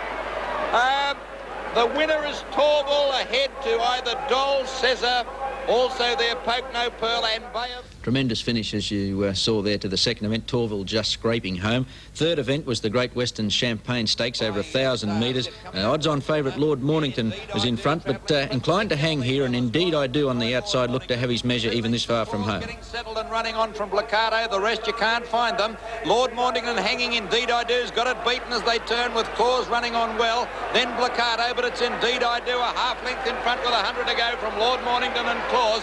And Indeed I Do kept going hands and heels, wins it by a little over a length. Lord Mornington second, a neck to Claus third. 3 or 4 lengths away then came Mongo. Well, the Moonee Valley Cup traditionally has been one of the important lead-ups to the Melbourne Cup run on Tuesday week. I don't know whether the form from yesterday's Cup is going to really work out, though. It was a muddling run affair, and it was interesting to note that the first 3 place getters were in that position from the turn out of the straight, so it made it very hard for the back markers. Butternut was just able to scrape home from Rocky Roller and Pegamagess. 5 out from the fence. Getting away well was Italian Verdict. Butternut out wide and Rocky Roller. And also Prince Bourbon and Colonial Flag moving quickly towards the lead now, and Cheer Charlie drops out to last with Toujours Mio. Rocky Roller crossed over, not much pace on settling down from Butternut, a length Prince Bourbon and Pliancy, one to Colonial Flag. Then Italian Verdict, and they're followed by Peccamagess up running about 4th. It usually drops out to the rear. Back behind those horses then, tucked in on the inside, is Beatrice Levette. Dwanetta's Girl, What a Nuisance, is back there too towards the rear with Cheer Charlie and last Toujours Mio. Pretty leisurely place in the straight the first time. Rocky Ruler 2 lengths, Peccamagess up second. Third, Butternut from Pliancy, 2 lengths, Italian Verdict. Colonial Flag is in on the rails, past the baton, 3 deep from What a Nuisance. Then came the Liska, Beatrice Levette. Prince Bourbon's gone right back through the field. Dwanetta's Girl's back about third last with Cheer Charlie and last Toujours Mio.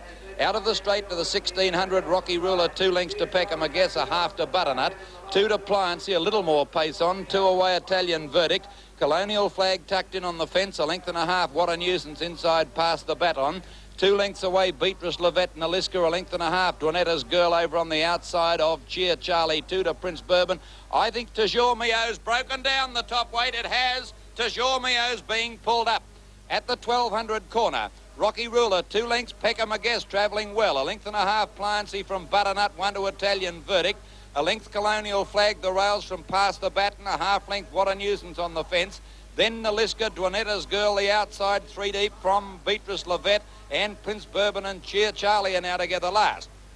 900 to go, and the leader Rocky Roller, a length and a half, Peccamagess, 1 further back, Pliancy, a length, Butternut. Colonial Flag whipped off the fence now, and he and Prince Bourbon going together quickly. Highland easing, What a Nuisance off the rails, and they were followed further back in the field. Then Beatrice Levette, Italian Verdict, Naliska. Dwanette's Girl having its ears scrubbed off next, and then Cheers Charlie. Sweeping up to the 500-metre mark, and the race is on as earnest. Rocky Roller is tackled now by on the outside Colonial Flag. And dropping out of it there in the centre is Peccamagess, and Butternut's battling on. What a Nuisance is a long way back and under pressure, followed by Italian Verdict. Butternut had gone to the lead as they swung around the turn into the straight. Drew a neck to Rocky Ruler, well clear of Colonial Flag, Peccamagess, and What a Nuisance. Butternut the leader, a half length, Rocky Ruler in the straight. 2 lengths away at the head of the others, Peccamagess and What a Nuisance late down the outside. Butternut in front, Peccamagess and What a Nuisance, and Rocky Ruler poking up on the fence. I reckon Butternut a nostril to Rocky Ruler. Close for third, Peccamagess and What a Nuisance. That was the Moonee Valley Cup, and the other feature yesterday at Moonee Valley, of course, was the Cox Plate, and went to Rising Prince. He was solidly back to start 7-1. You'll notice in the turnout of the straight, the Queenslander Roman Artist, who's making a beeline across from near the outside to take over on the rails, is inclined to want to shift away from the fence, and he does that throughout, so his effort to get second good. Rising Prince is a horse running second at this stage. Prince fighting for his head from Acumen, Delightful Bell. King Phoenix about fifth on the inside from Kingdom Bay, and the Filbert in the centre. There followed a length to Drawn in the middle of the field from Centauria, Importune, 2 to Spirit of Kingston. Then Fox Eel, 2 to Hay and last Riverdale. The Pacer Cracker at the 1400. Roman Artist 2 lengths to Rising Prince. 5 lengths to Acumen third. A length to Kingdom Bay in the outside from Delightful Bell. A length further back then came the Filbert and Drawn. 2 lengths to King Phoenix, and there followed by Importune, Centauria. Next is Fox Eel, Spirit of Kingston. 3 lengths to Hay and last in the field Riverdale. 1200 to go. Roman Artist 3 lengths to Rising Prince, who's settled better with the fast pace. 2 lengths to Kingdom Bay. 2 to Acumen fourth, and a length to Drawn. A half Delightful Bell, the rails going through. Then a length further back came Importune around the outside of the Filbert. 1 to King Phoenix, 2 to Centauria. A length to Fox Eel, Spirit of Kingston. Riverdale pulled to the outside, and Hay whipped them in. 800 to go, and the leader Roman Artist 2 lengths to in second position, still Rising Prince, a half Kingdom Bay. 1 to Acumen taken to the outside. Delightful Bell and the Filbert getting up on the inside is next from Drawn. Centauria taken to the outside. King Phoenix is under the whip, then Spirit of Kingston and Hay from Fox Eel. 400 out, Roman Artist a half length. Rising Prince challenging from Kingdom Bay, 3 deep and 4 deep Centauria. Drawn trying to get a run in the centre with the Filbert, and then Acumen and King Phoenix struggling from Delightful Bell. Rising Prince took the lead from Roman Artist on the corner. Drawn is getting out after them now from the Filbert. The others can't win. Rising Prince took the lead in the straight from Roman Artist. Drawn 2 lengths away under the whip. I think Rising Prince has got away from them. 2 in front. He looks the winner. In second place, Roman Artist, followed by Drawn and the Filbert, but Rising Prince is going to canter in. Wins by 3 lengths to Roman Artist. Drawn is third ahead. Courageous effort by the Queensland 3-year-old Roman Artist, although Rising Prince scoring decisively there in the Cox Plate. Sixth event was the Herald Vase and Caledonian Boy, well ridden out in front by Pat Hyland. Starting at 9 to 4, he scored very, very comfortably. In front of Rajput, then Hypertension, Splendid Speed, followed by Reputed and Dexterous struggling, but Caledonian Boy is travelling beautifully. 300 to go. Kicked away 2 lengths in front of Rassflyer, going further ahead. Splendid Speed, the only danger if there is one, is running on pretty well, and then came Reputed with 100 to go, and the leader Caledonian Boy, Hyland, shows him 1 flick with the whip, and he's got it 1. Caledonian Boy goes on to win by 2.5 lengths to Reputed. Splendid Speed is third, fourth Rassflyer. Well, Wayne Treloar was successful in the Caulfield Cup last week on Tristarc, and he continued his winning form, taking out the 7th on Dazzling Duke. He was up prominent throughout, and he defeats Mrs Fitzherbert, a courageous mare. She's in the whitish colours, running about 4th at this stage, and she keeps battling on in the straight. Dazzling Duke, who was hanging, a length and a half. Shifnal Prince third, but now under pressure from Mrs Fitzherbert. Fine offer. Colour Page is gone. Dazzling Duke fought back. He's going a bit better than Lockley's Tradition. Drew a length clear into the straight. Mrs Fitzherbert pulled out now, and they're well clear of Shifnal Prince. It's Dazzling Duke clear of Mrs Fitzherbert, who's trying to get to him, but Dazzling Duke hard ridden, hanging onto the lead, and Dazzling Duke a neck in front near the line and beats Mrs Fitzherbert. Lockley's Tradition was third. 4th in the race, colour. The bobbing whip style of Treloar successful there on Dazzling Duke. Then came the Moir Stakes, and what a race this was, 1,000 metres. There was plenty of buffeting coming around the home turn. Aquilone, the 40 to 1 outsider, scrapes home from Let's Get Physical, who protested against the winner unsuccessfully, and Rory's Jester, a great effort to get third. Going through is Rory's Jester. Let's Get Physical behind those horses, and going through on the fence is Stockwell Lass. A line of about 5. Richfield's Lads back second last, and Lord Ballina last. At the 700 they race, and there's about 4 of them in line. Palomino Star just in front of Let Me Tell, Stockwell Lass, Aquilone and Touch of Genius. Lord Galaxy the outside. Let's Get Physical badly beaten for speed. Rory's Jester got shunted back in the field. West Mayo and then Richfield's Lad, followed by Slave Trade, Lord Ballina and Canny Lass. On the turn, 350 out, Let Me Tell and Aquilone with Stockwell Lass, the rails, Palomino Star, Lord Galaxy and Little Libby to the outside from Champer, and Let's Get Physical next from Richfield's Lad. Aquilone the boulder took the lead in the straight. There's bad crowding. Aquilone's in front. Out wide, Lord Galaxy and Rory's Jester, and Let's Get Physical the fence. Aquilone's won it. Ahead to Let's Get Physical, a nick to Rory's Jester, Lord. Finish that had the bookies cheering with the 40 to 1 chance Aquilone defeating the favourite Let's Get Physical. Let's have a look now at the Moonee Valley TAB information. 3 and 9, the double, $260. And a big dividend there for the treble, 12, 3 and 9. The outsider Butternut bolstering that dividend, $12,619.20. And the extra double from Moonee Valley, 1 and 6, paid $138.50. That's our racing segment this morning. Don't forget we've got racing at Eagle Farm on Wednesday. Trying not to let me get this message in, I think. Thursday is Bundamba. It's the Ansett Invitation Apprentices Day up there. That's going to be a great meeting. Doomben next Saturday. And, of course, it's Victoria Derby Day down at Flemington as we lead up to the Melbourne Cup.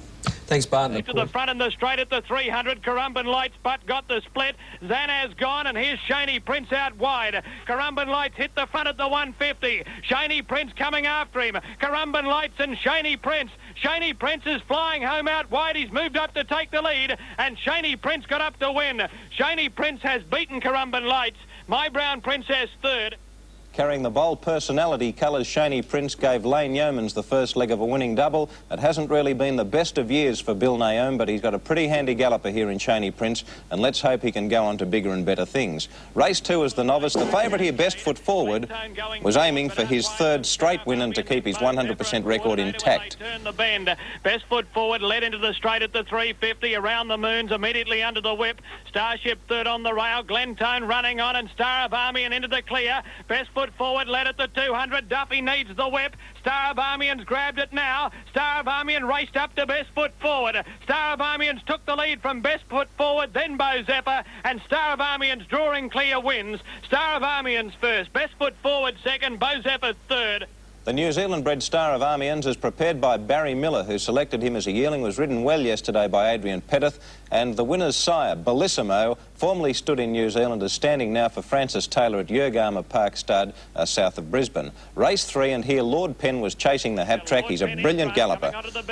At the 400 metres mark, Babian had a look over his shoulder, and Lord Penn straightens up 4 in front. Hard Gift in second spot. Then Northern Beam. Foreign Interest running on along the rail, and Rich Duke wider out, but Lord Penn clear past the 200. He leads by 5 lengths. Hard Gift still second. Foreign Interest runs to third, but it's all Lord Penn. He's giving them a real exhibition, Lord Penn. He's raced away from Hard Gift and Foreign Interest, and Lord Penn an easy winner. Lord Penn first. Hard Gift second. Foreign Interest third.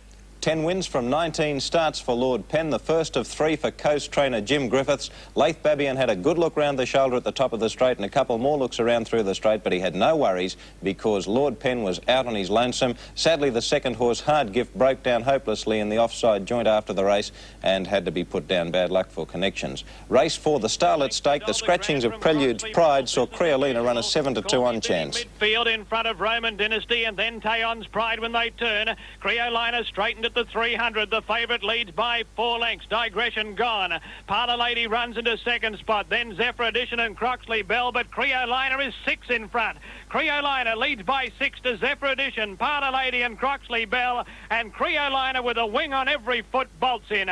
Duffy eased her down near the line. She won by 10 lengths.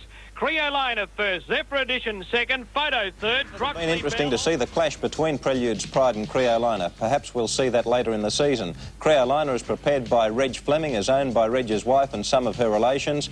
She's sired by Pacific Ruler, who stands for Trevor Alexander out of Chinchilla, and was ridden by Gavin Duffy. I thought the run of the 4th place getter Croxley Bell could be a near-future winner. Croxley Bell is one of the first crop of Prince Ruling. That's the first half of Doomben's program. Feature event on the program, and professional punters threw in for a big win on the Neil Williams ride. Different class. Watch for a fall as soon as we pick them up from the head here.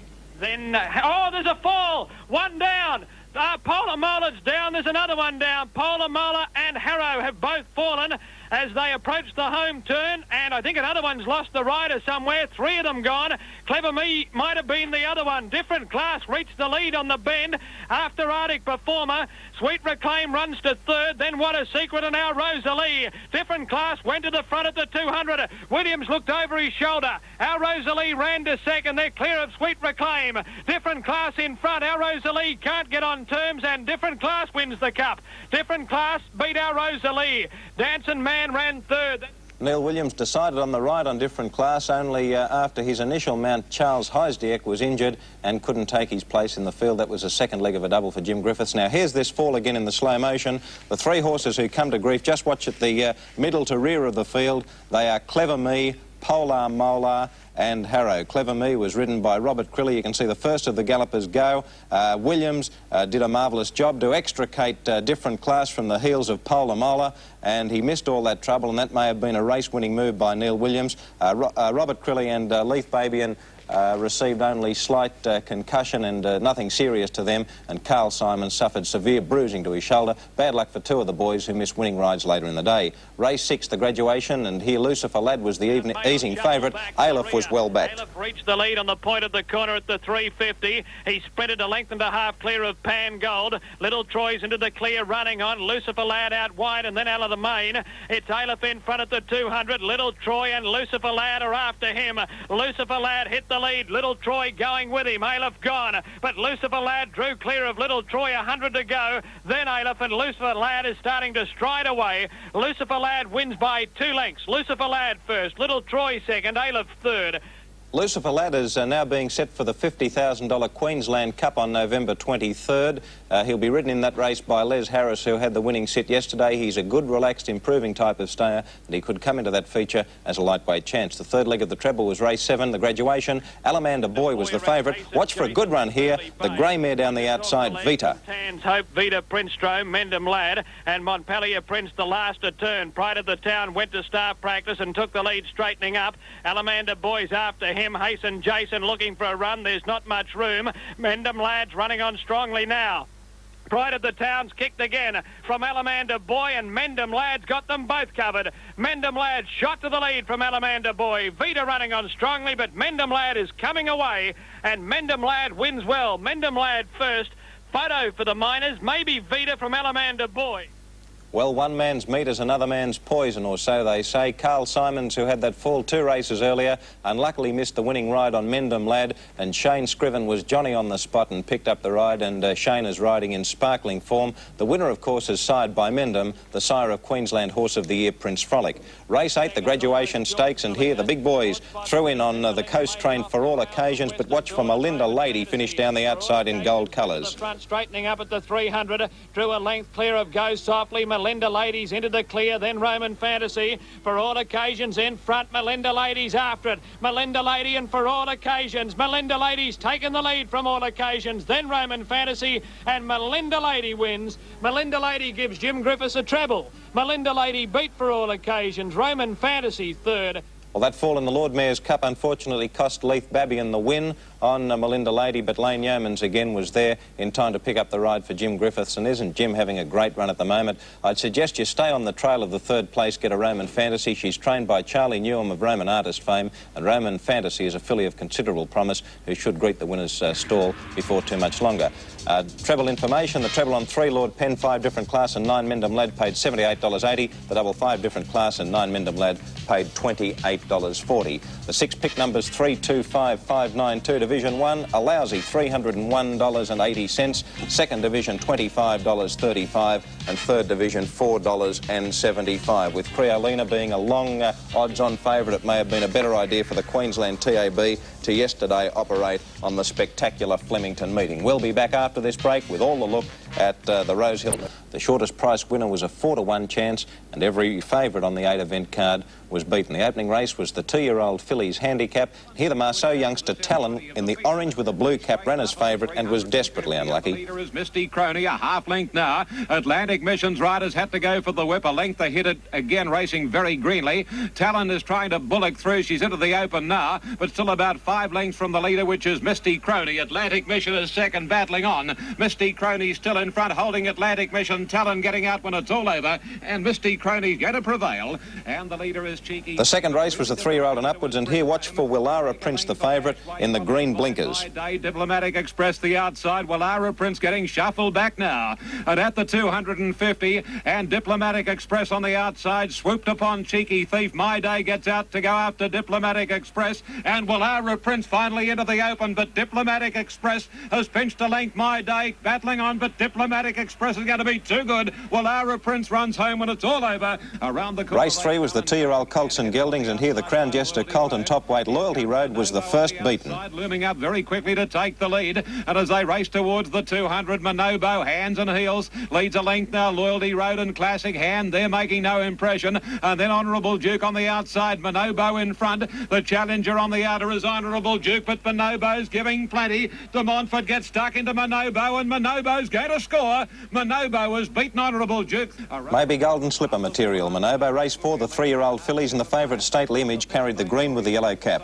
Under pressure, Breakdancer starting to run down the outside. Now Vainglorious pegging back Miss Pendlebury. Stately Image at the moment back 7th. Now at the 150, Vainglorious level with Miss Pendlebury racing greenly. Signal to Noise. Here's Signal to Noise. Signal to Noise mows down Vainglorious and Breakdancer, and Signal to Noise races away. Isn't again. Race 5 is the welter, the favourite Swift Cheval. Look for him on the rails in the white with the blue cap. Second Bizette, third Zoning. Swift Cheval gets a run nearer to the inside now, and Eureka Stockade coming down the outer at the 250 metres, and Jack's the leader. Swift Cheval on the inside, Zoning, and now Eureka Stockade warming up. Here's Eureka Stockade after Jack, Zoning between them. Swift Cheval at the moment on the inside, but Jack's is fighting back. Jack's just in front, close to home. Jack's.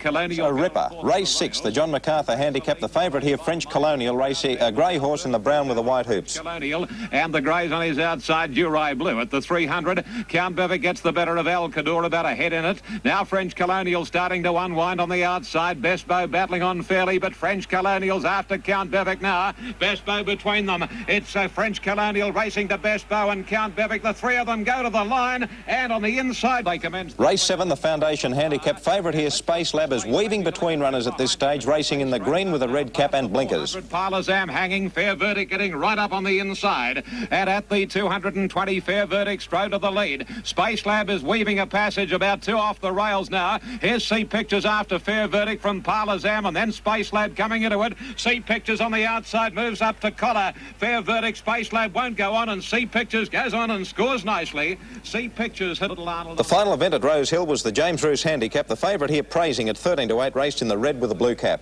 Grand Nisku. Cutter, he's about to go for the whip on Praising. Then Lord Azar and Princimo. Approaching the 200 metres, and Tag and Mass, the rider, pulls the whip. Chanticleer's 2 lengths second. 2.5 to Praising. Had need to get a move on as they race to the 100 metres. Chanticleer's coming after Tag and Mass very quickly. Little Sullivan's going to win his first race here. Chanticleer swept past Tag and Mass. La Panessa gets up for third, but Chanticleer. Chanticleer is owned by Robert Holmes. A court was trained by Tommy Smith, and what a great day down south TJ had, and capping it off with that last winner at Rose Hill. I'd suggest a horse to follow from watching those tapes would be French Colonial. It was his first run from a spell. He was obviously 1 run short, and next time might be the best time for French Colonial. Let's have a look now at doubles and trebles information from Rose Hill yesterday. The treble 10, 1 and 10, Signal to Noise, Jacks and See Pictures. The treble $681 even. The double 1 Jacks, 10 See Pictures paid $114.50. The extra double 5 Count Bevic and 1 Chanticleer paid $61.50. That wraps up Rose Hill. Marshall, the Sydney and New South Wales horses and trainers taking away all the big prizes. It was a blackout for the Victorians. Pat, of the 8 races, Sydney Siders won no less of the last 6, while the second winner, Rory's Jester, is prepared in Adelaide by Colin Hayes. So 7 of the 8 runners were trained interstate, and I think the racing yesterday didn't have any great bearing on the Melbourne Cup. What it's proven is that our Sophia has firmed into 11-2 favouritism of the Cup. But more of that later. The only winner of the locals was in race 1, the Marjik Plate, over 1,000 metres, and here the favourite was Serendipity. With 4:50 to go now, and the leader is still Red Elva, tackled by Indeed I Do, and She Flies goes up to them quickly. They're followed by Roman Laurel looking for a run. Lord Mornington the outside. Serendipity's had no luck. With 200 to go, Lord Mornington the outside has burst up to hit the front. Roman Laurel getting up on the fence, and then She Flies and Indeed I Do, but Lord Mornington putting the light on Moonee Valley is going to walk in. 2.5 lengths to Roman Laurel. Third placing She Flies. Then Indeed I Do. The 300. Race 2 is the Black Douglas, 1100 metres. Rory's Jester, the top weight with a mammoth 58.5 kilos, ran as favourite. Taj Quillo sticking with them in the centre, and then Green Action hard ridden from Piccolo under the whip and Prince Gaylord. But Rory's Jester went to the lead, 200 to go. Prince Gaylord out after him, followed by Green Action and Lady Zilla with a late run. Rory's Jester broke clear with 100 to go. He's gone for the whip, but he's holding the lead. Prince Gaylord, the danger, coming at it quickly, but still in front. Rory's Jester near the line and wins by a neck to, in second place, Prince Gaylord. Lady Zilla third. In race 3, the Carbine Club Stakes over a mile, Shankhill Lass ran as favourite. There was a protest by the runner-up Palatinsky against Shankhill Lass for buffeting at the 50-metre mark. Watch for that. They're followed by Shankhill Lass coming to the outside now. Palatinsky and Shankhill Lass together out after the leaders, where it's on the inside. Insatiate just in front. Formal Address grabbing them, and Palatinsky and Shankhill Lass coming at them together. Shankhill Lass might be going better with Palatinsky under the whip. Shankhill Lass ahead in front. Palatinsky trying hard, but the filly's too good. Shankhill Lass won at a neck to Palatinsky. Race 4 is the Wakefield Stakes, and watch for the winner. Heat of the moment come right down the outside. Twig followed then by Normandy Bay. Travel Light looking for room on the inside, and then Doll says a canny Lass. Heat of the moment. Shinakima drew away at the 300 from Tonephil in second placing. Here's Heat of the moment coming home hard out wide. Shinakima grabbed by Heat of the moment, and Travel Light getting up on the fence. Heat of the moment took the lead, got bumped, goes on, will win. Heat of the moment. Won it from in second placing Shinakima. Travel Light third. A great training triumph there for Neville Begg, who prepared not only the winner Heat of the moment, but also the third place Bellissimo filly Travel Light. Race 5 was the $300,000 Victoria Derby, and this race was featured by a huge plunge on the Sydney side, a Handy Proverb. Easter had supporters, so did the filly Born to be Queen, and watch for the grey colt Tristram's Edition from Queensland. Decision in front early from Dexterous, Splendid Speed and Acumen. Working across now towards them as they settle down is Southampton going up towards the lead with Solar Aspect. Racing out of the straight now, Wise Decision, Southampton, Solar Aspect, a line of 3 a length, Acumen the rails. They were followed by Solustrious up about 5th, 3 off the fence. Then came Sinbad, a length, Splendid Speed, checking, and a length to I'm a Red Man. Then east of the outside from Born to be Queen on the rails, a length, Propeller, Fragilistic. They were followed by Handy Proverb being ridden back today, and they were followed then by Unquestioned. Wonder Tristram's Edition, and then Indian Raj, followed by Dingle Bay, and 3 or 4 lengths last is Dexterous. At the 1800 metre mark now, and Wise Decision in front, 2 lengths to Solar Aspect. 1 away Acumen the rails, and a half length to Southampton, a length and a half then to Sinbad pulling hard.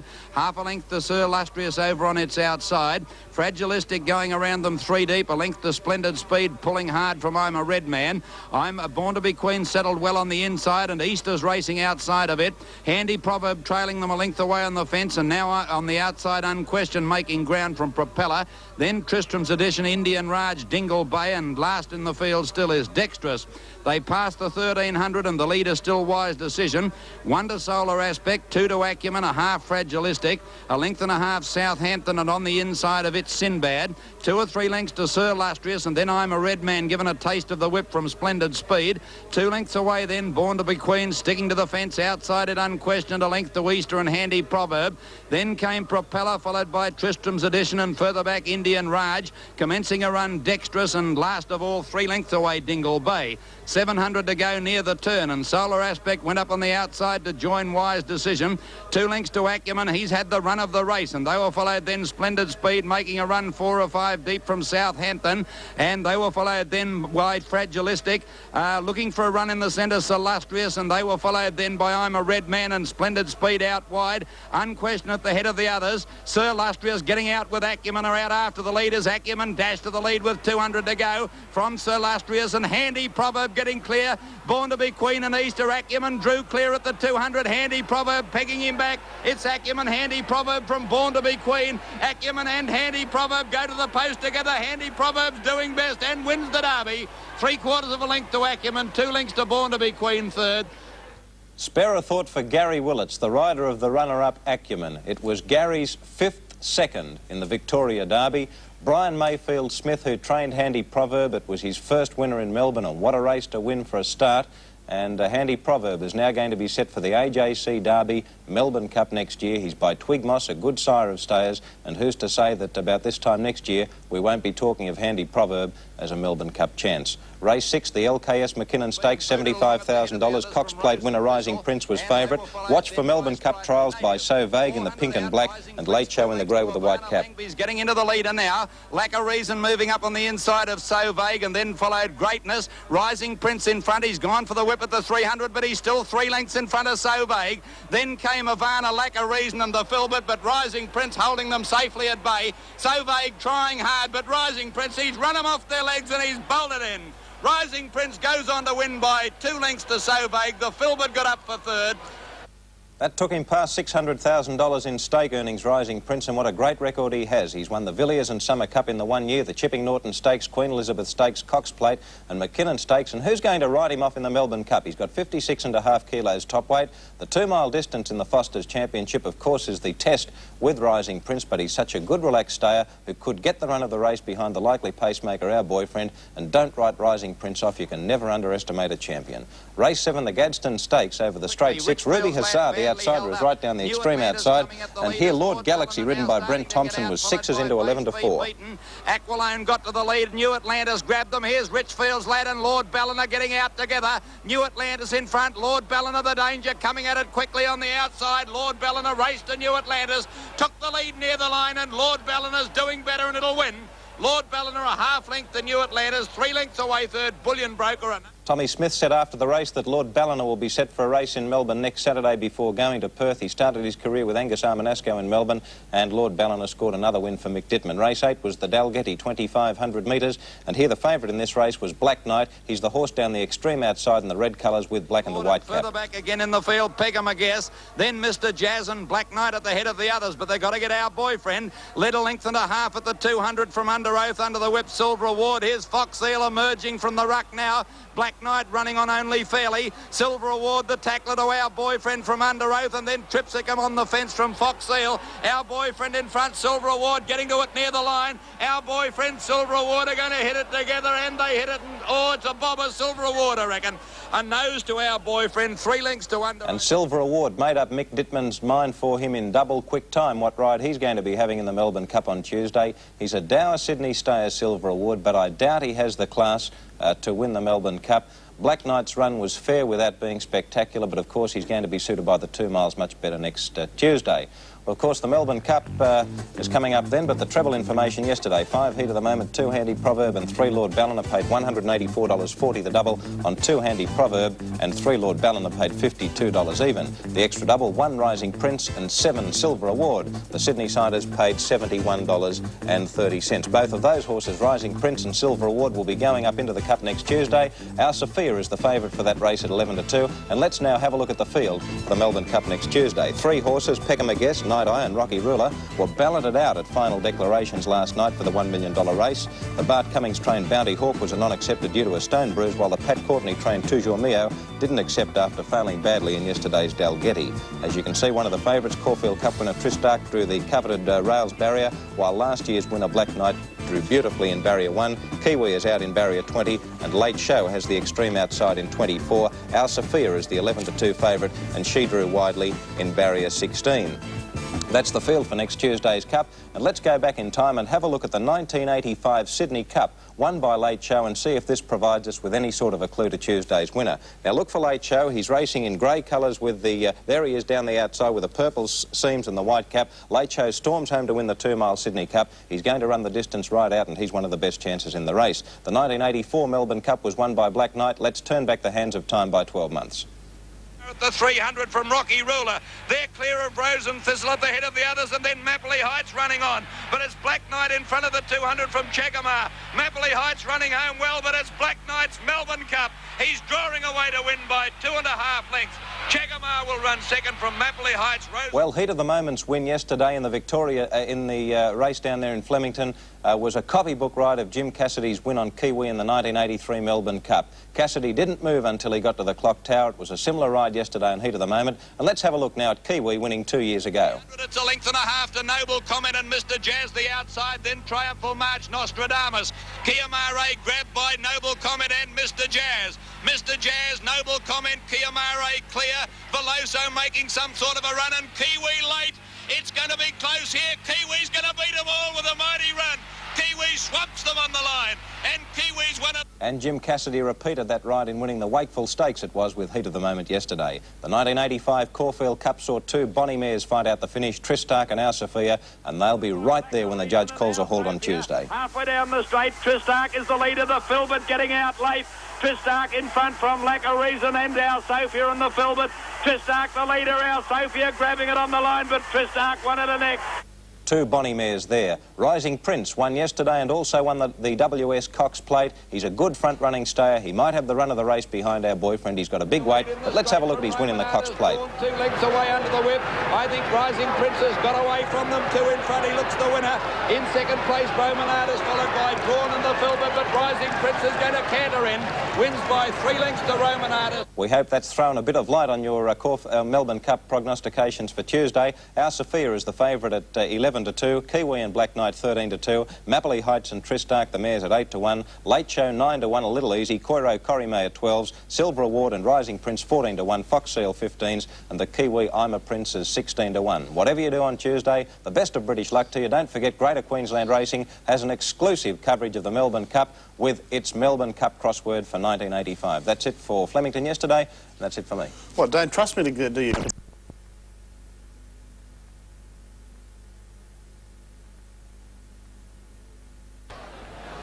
Stand well.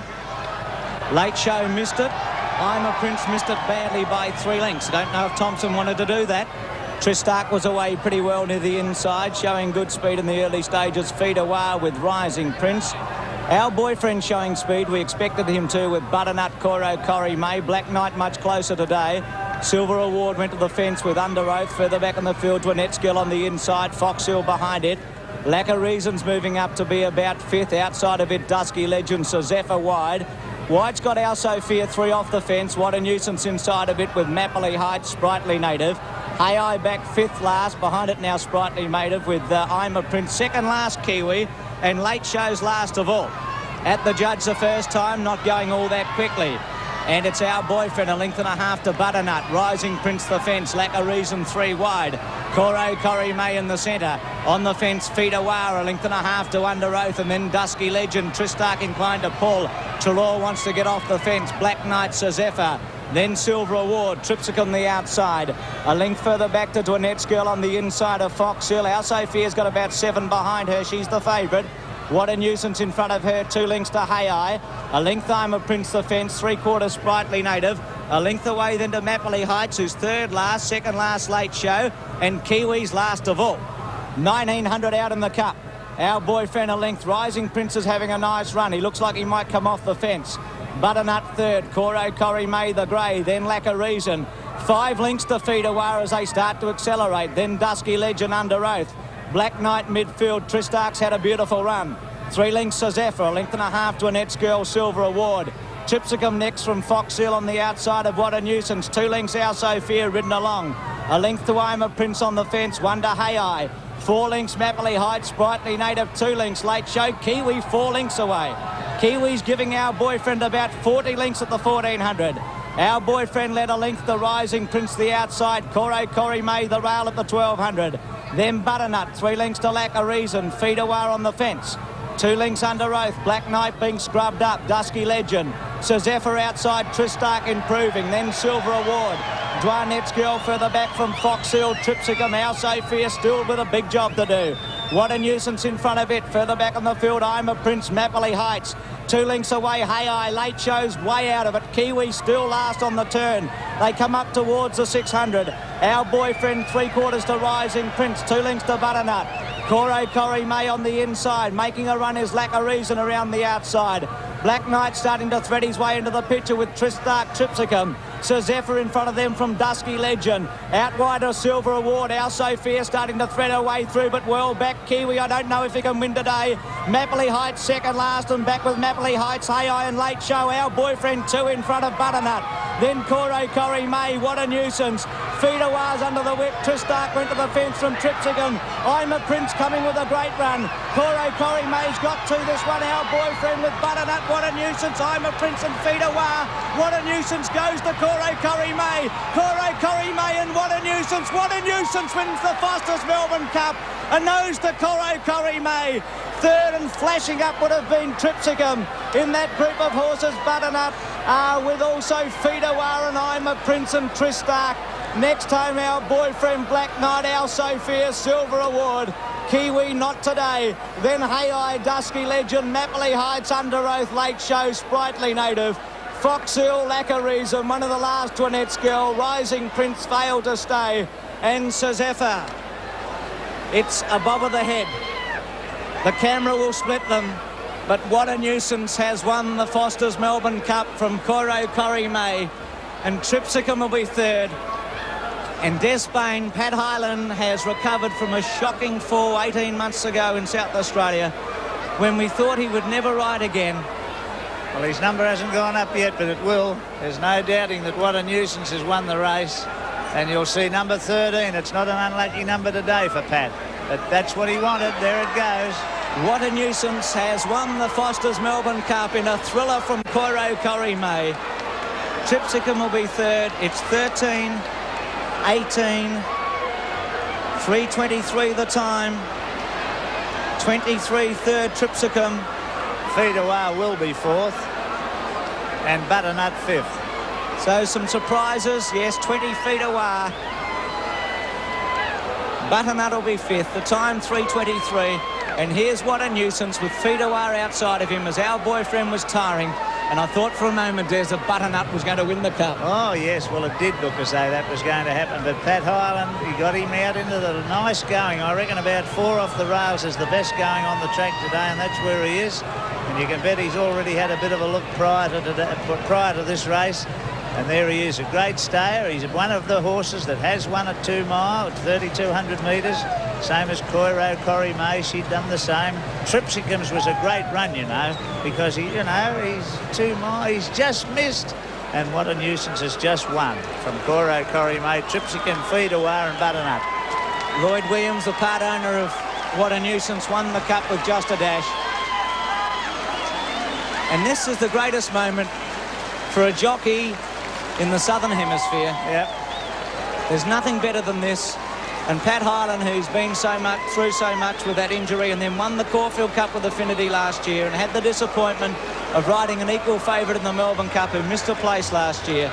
And he's come back to Flemington today, and Des, he must be feeling on top of the world. He certainly will be. The horse put the writing on the wall with a very good run because he's not a weight for age horse in the McKinnon on Saturday. He flashed home at the end of 2,000 metres. And all round, that's a great sort of a family get-together because Lloyd Williams, Pat Hyland and Johnny Marr are all good buddies.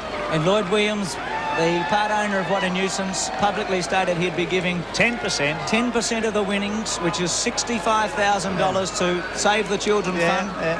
And so they will benefit today. But what a magnificent training effort by John Marr. This horse looked a cripple 18 months ago. Well, he went into the race today. He said, well, he hasn't got anything wrong with him today. He said, this is my chance. And there it is. It is his chance. And the number, though, 13. People think it's a bit of a jinx.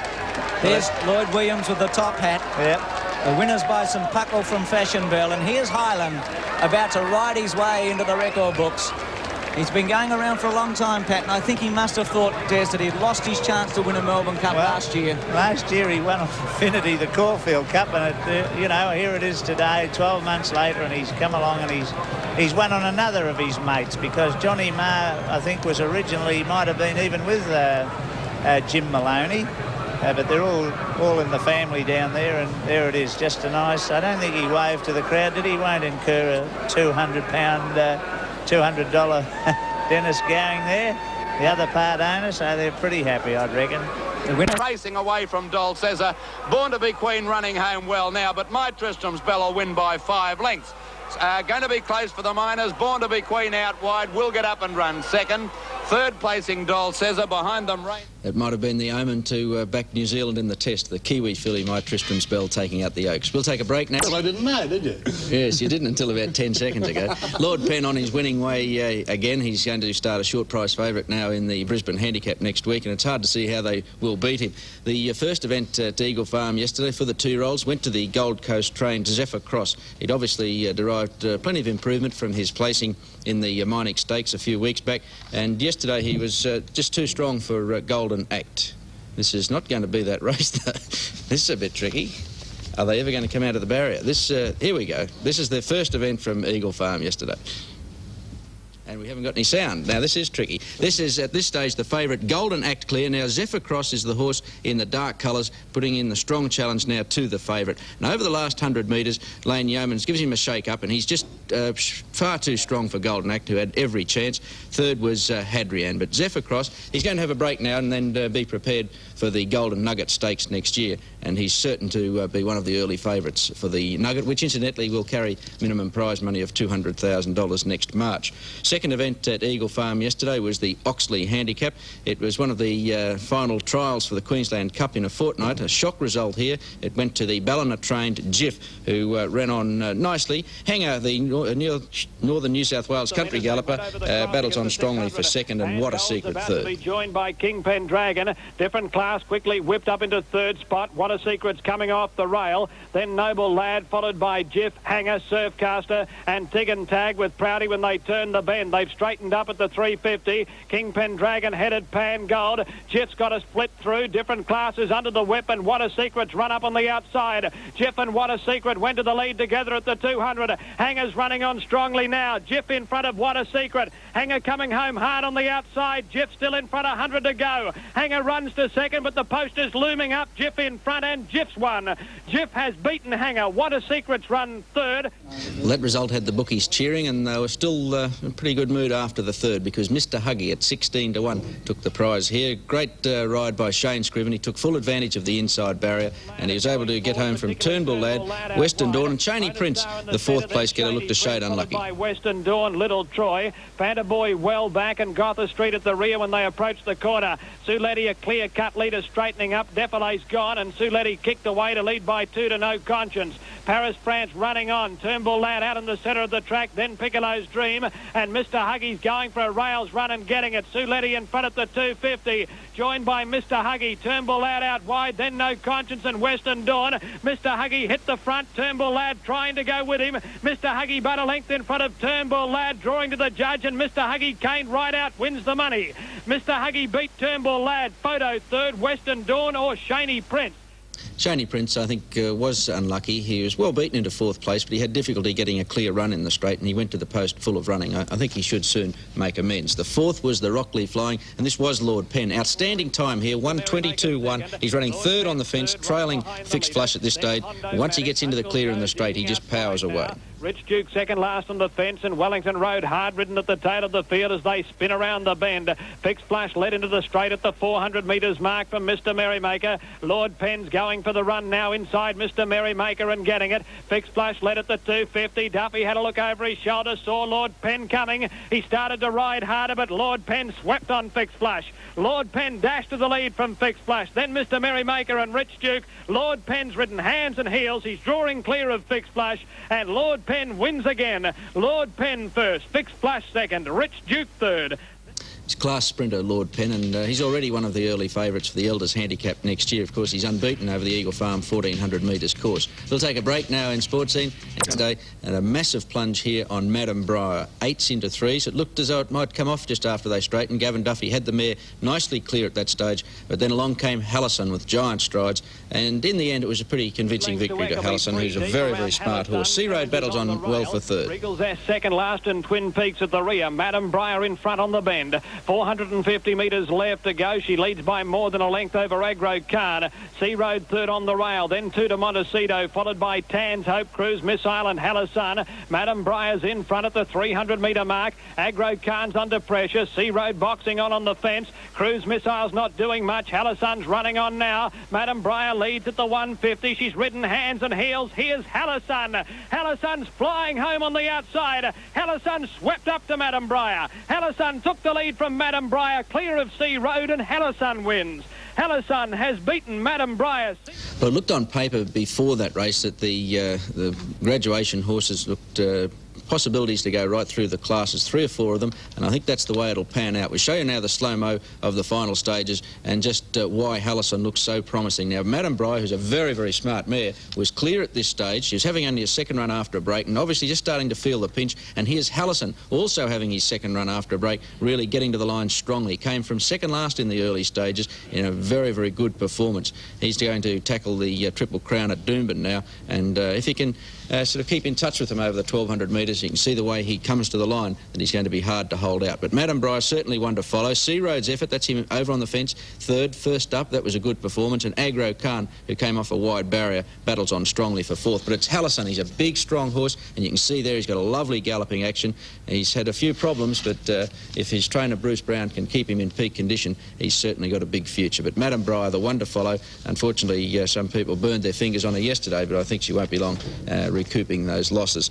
The sixth event was the first graceful graduation, and another smart performer here, Rody Rouge. That's him in front on the fence in the blinkers, and when Gavin Duffy puts it to him in the straight, he really surges away. To the back was Ernie's Choice, followed by Indian Moss and Chaponda with Rundle King when the big field turns the corner. Rody Rouge led into the straight at the 400-metre mark. His break a length and a half to Blue Warner. For all occasions running on. Zamore into the clear and staging down the outside. Rody Rouge under the whip at the 200 for all occasions. Out after him, Rody Rouge, and for all occasions, Rody Rouge still a length in front. For all occasions flat now. Rody Rouge kicked. He's 2.5 in front of For All Occasions. Then Zamore, and Rody Rouge comes back to Brisbane on a winning note. Rody Rouge first. For All Occasions second. Zamore third.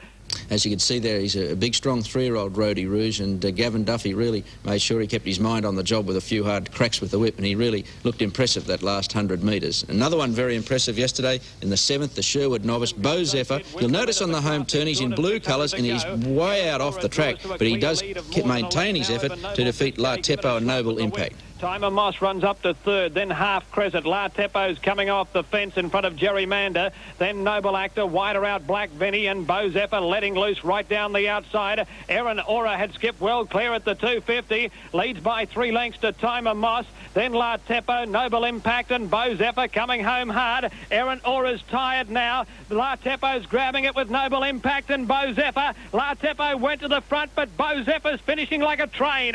Bo Zephyr grabbed the lead from La Tepo, and Bo Zephyr won. Bo Zephyr beat La Tepo. I think Noble Impact third from Black. Bo Zephyr, the 3-year-old, was giving age to most of his rivals, and he was forced deep most of the way. As you saw on the home turn, he's particularly wide, but he maintained his effort in gallant style in the straight. We'll show you now the slow-mo of the finish. There was a protest, a minor protest, third against second. Now, Bo Zephyr's on the outside. Inside him is Noble Impact, and further in is La Tepo in the breastplate. She is inclined to shift ground out a little bit here. Just impedes Noble Impact slightly, but stewards decided that it did affect the result. But Bo Zephyr's the one to watch on the outside. Look at him really stretching out. Even though he covered a lot of extra ground through the run, he was still able to get to the line stronger than his opposition. Neil Williams really going for the whip in style. It's a good shot of Williams, and it was his second win for the day. He later completed a treble. But La Tepo over on the inside, battling on. Noble Impact, his run just ended before the line. Black Vinny's the horse running into 4th place, and over on the inside is Crown Flute. The grade easing out of it is Erin Aura, who showed a lot of pace. But Black Zephyr,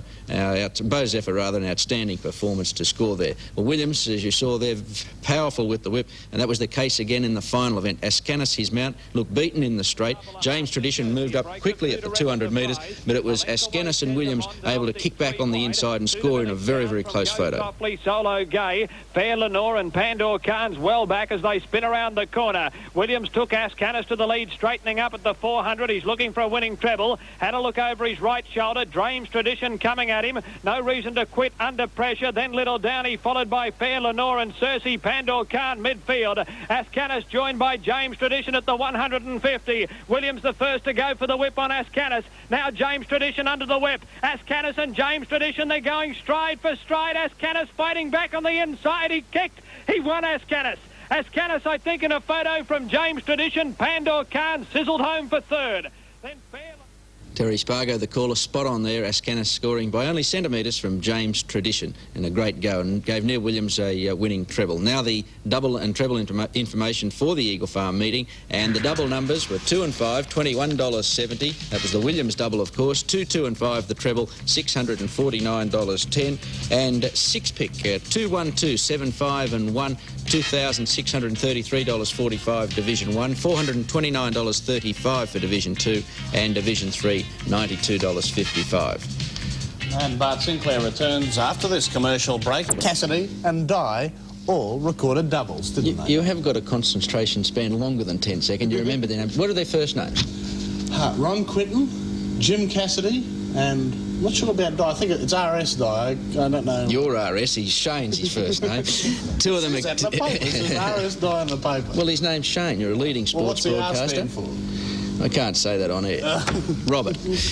They were outstanding riding displays by those three jockeys mentioned at Randwick yesterday, and of course Cassidy and Di, both former New Zealanders, and just underlines what an impact the New Zealand jockeys are having in Australian racing at the moment. The first at Randwick went to Ron Quinton on the heavily backed Pembroke, starting in the 11-8 favourite. He looked in a bit of trouble just inside the 200 metres, but once Quinton went for the whip, he was able to fight on strongly and had only a head margin into the finish. Just leads from Ancient Mariner 4 out. In third position now Henry, followed then by Chief Rocket and double. Pembroke at the 200. A half length clear. Quinton goes for him now. Ancient Mariner second. And a length to our Henry third. But it's Pembroke fighting on solidly. He's got Ancient Mariner's measure at the moment. Ancient Mariner won't give him Pembroke. Just the leader. He's won it. On the corner. He beat narrowly in the opening race, quickly made amends. He scored here on Periscope. That's him running third at the moment, and he really gets to work with the whip in the straight to defeat Kensai and Cologne. Grand Nisku comes back to Periscope, Kensai and Cologne. At the 220, the rider pulls the whip on Grand Nisku, a length on Kensai, Cologne, and battling on very well is Periscope. 4 in line. Now Periscope puts the nose in front from Kensai. They've dropped Grand Nisku. Cologne won't go on. Periscope just the leader. Cassidy giving everything out of it all. The former Queensland jockey Doug Messingham successful here in the third on Atlantic Mission. The filly in lime green colours down the centre of the track stages a great finish. Race to the lead. Talon comes after it with Atlantic Mission. Parla getting up nearer to the inside. And then Eurythmics, Classic Killer, and the others headed by Armelina. But Atlantic Mission strode clear, and Atlantic Mission comes to the 100. Kicked away. 2 lengths Talon, followed on the outside by Classic Killer. But it's a good game win to Atlantic Mission. Atlantic Mission scores by a length and 3/4. Not often Ron Quinton rides a 50-1 winner, but here it comes. Alacana just a little too strong for the favourite Allwinia. Battles on. She's 3/4 Imshar, has her beaten. Now Allwina's coming into it with Blazing Miss, and Alacana pulling to the outside. At the 200 metres, Allwina quickly picking up Impozet to header, then Blazing Miss and Alacana on the outside, tending to want to hang in behind the leader Allwina. Allwina in front. Quinton straightens up Alacana. It's coming quickly. Will it make it? Oh, boy. This is the fifth, the Amcal Cup, and zoning ridden by Cassidy. That's the grey, not the outside grey. 3 in is zoning in the red cap, and he and Santaniaco have a good battle in the straight. On the outside, Zoning and Santaniaco. Zoning and Santaniaco race to the lead together inside the 200. Zoning on the inside, just in front of Santaniaco. A good gap to Lord Paddington, but Zoning is fighting back courageously under Cassidy's hard riding. Has Santaniaco beaten? This is the 6th event, the Welter Handicap, and We Own a Devil well back. You see the tearaway leader here, Social Circles, but We Own a Devil maintains his strong run and in the end scores by a couple of lengths from All Nighter. Getting a little weary. Compton's pulled the whip on him. He's 2 lengths All Nighter bridging the gap. Here's We Own a Devil coming down the outside with a great run. We Own a Devil and All Nighter claim Social Circles. We Own a Devil is doing better than All Nighter. Billions Galore will get up for third. Social Circles walking.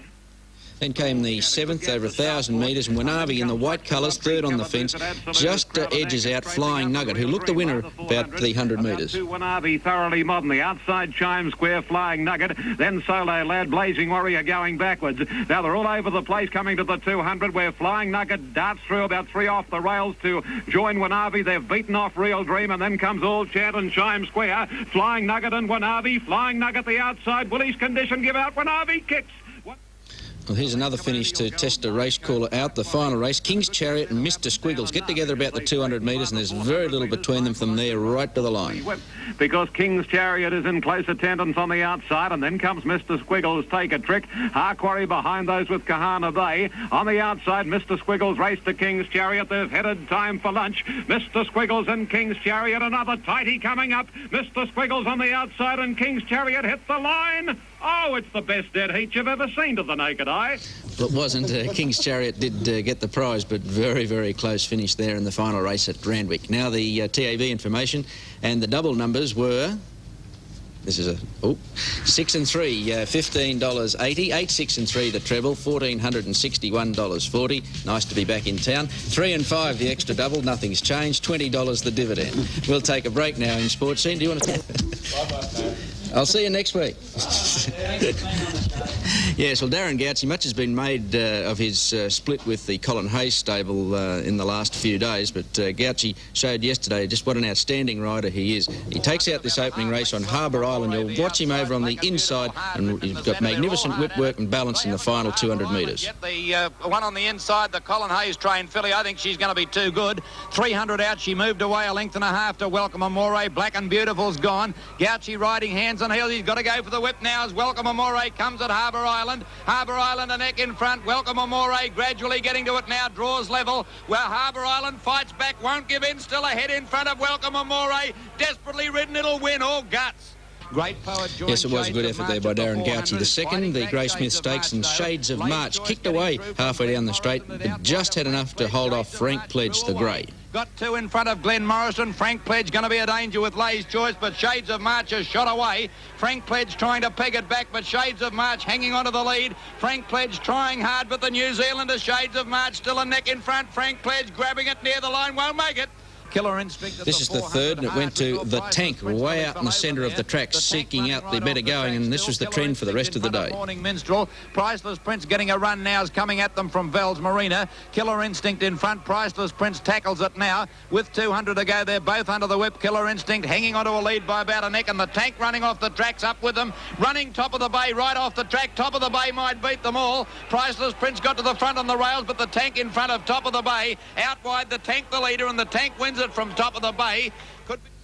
Well, a sensational finish to the fourth event. You can see the riders starting to head out to the outside going, where it was a little firmer. And in the last 50 metres, Knight of Avon comes from nowhere to collar Net Call, and Wholesale Boom, who's in the yellow colours over on the inside, weakening for third. Aim won't give in, but immediately Wholesale Boom ran up alongside him with 200 to go, well clear of Fluent Man and Net Call. Wholesale Boom's taken the lead with 100 to go. Net Call running on well out wide, but Wholesale Boom clear. Net Call under the whip is starting to peg him back. Wholesale Boom in front, but Net Call's coming over the top, and Knight of Avon might beat them all. Knight of Avon's got up from last and won at a nose to Net Call. Who'd be a race caller when they do that to you? Knight of Avon from last, an impossible position at the 200 metres. He was still 7 or 8 lengths off the leaders, and just staged a whirlwind finish out on that better going to get there in the last stride. Gouchy again. This is the 5th, the Ampol Stakes, and it's Dazzling Duke able to outplug Mrs. Fitzherbert in the straight. The early leader, nothing wanting to lead. Wise Call's gone up to join it from Magnitude. Dazzling Duke, Lockley's Tradition keepers. Then Lord Ballina, a length further back is Kingdom Bay. Go Robbo dropped out now to second last, and King Phoenix last, about 8 off the lead. Wise Call in front, and they're only cantering. 2 lengths to Dazzling Duke, a length further back Mrs. Fitzherbert, and 1 to Magnitude. 3 parts to Lord Ballina on the outside of keepers, a length Lockley's Tradition, 1.5 Go Robbo. Kingdom Bay now second last, joined by King Phoenix at the rear. At the 1,000, Wise Call well within itself under restraint, a length and a half Dazzling Duke, 2 to Mrs. Fitzherbert. 1.5 Magnitude, who's settled well, a length further back keepers Lord Ballina, a length to Lockley's Tradition, 1 to Go Robbo, and a length away together last Kingdom Bay and King Phoenix. A bit of pace on now at the 700, where Dazzling Duke went up the Wise Call, and they're heading out towards the centre. 2 to Mrs. Fitzherbert, and they've got away 5 lengths when they sprinted from Magnitude, who's 4th, and they're followed by Lockley's Tradition, Lord Ballina. Go Robbo wide, Kingdom Bay sticking to the fence, and King Phoenix last. Wise Call joined by Dazzling Duke and Mrs. Fitzherbert in the straight. 3 lengths in front of Kingdom Bay over on the rails. Lord Ballina starting to come home. King King Phoenix trying to thread his way through as Mrs. Fitzherbert took the lead from Dazzling Duke. Lord Ballina next out wide from Kingdom Bay, but it's Mrs. Fitzherbert in front. Dazzling Duke matching it, comes at it, 100 to go, and they're together from Lord Ballina. Dazzling Duke, Mrs. Fitzherbert. Dazzling Duke's going home the better, and Dazzling Duke ahead in front. Mrs. Fitzherbert comes again. Dazzling Duke won it. Ahead to Mrs. Fitzherbert, Lord Ballina third, Wise Call fourth, then Lockley's Tradition. Dazzling Duke, after being headed, I think Mrs. Fitzherbert got about neck clear at the 200 metres in the Ampol Stakes. Dazzling Duke just a bit too strong. Sixth was the Remy Martin Stakes, and Star Style Girl in the bluish colours out near the outside is much too good for her opposition. Portray. Star Style Girl got to the lead, 300 to go from Plus Princess and Moonlight Saunter. Down the outside, oh what legs, but they're a mile back, and 100 to go. Star Style Girl in no danger is going to canter in. Wins by 3 lengths to Plus Princess. Tootsie third. Yes, well, Star Style Girl, much too good there in the 6th event. The 7th was the Queen's Cup, 2,500 metres, regarded by some as a consolation for the Melbourne Cup, but Chellaware in quite an amazing scene at the home turn. Robert Heffernan went from only a few off the fence. Here he goes right to the outside, almost at right angles, and he was able to go on and score by a length. Running on well from Lagana Colonial Flag. Sobar's Boy in front over on the flat side rail with 300 to go from Diphius. In third placing Rose and Thistle, and then Chellaware out wide. Sobar's Boy in front. Chellaware's got it, I reckon, out wide, tackling it now. Sobar's Boy in front of Diphius and Chellaware. He might hang on.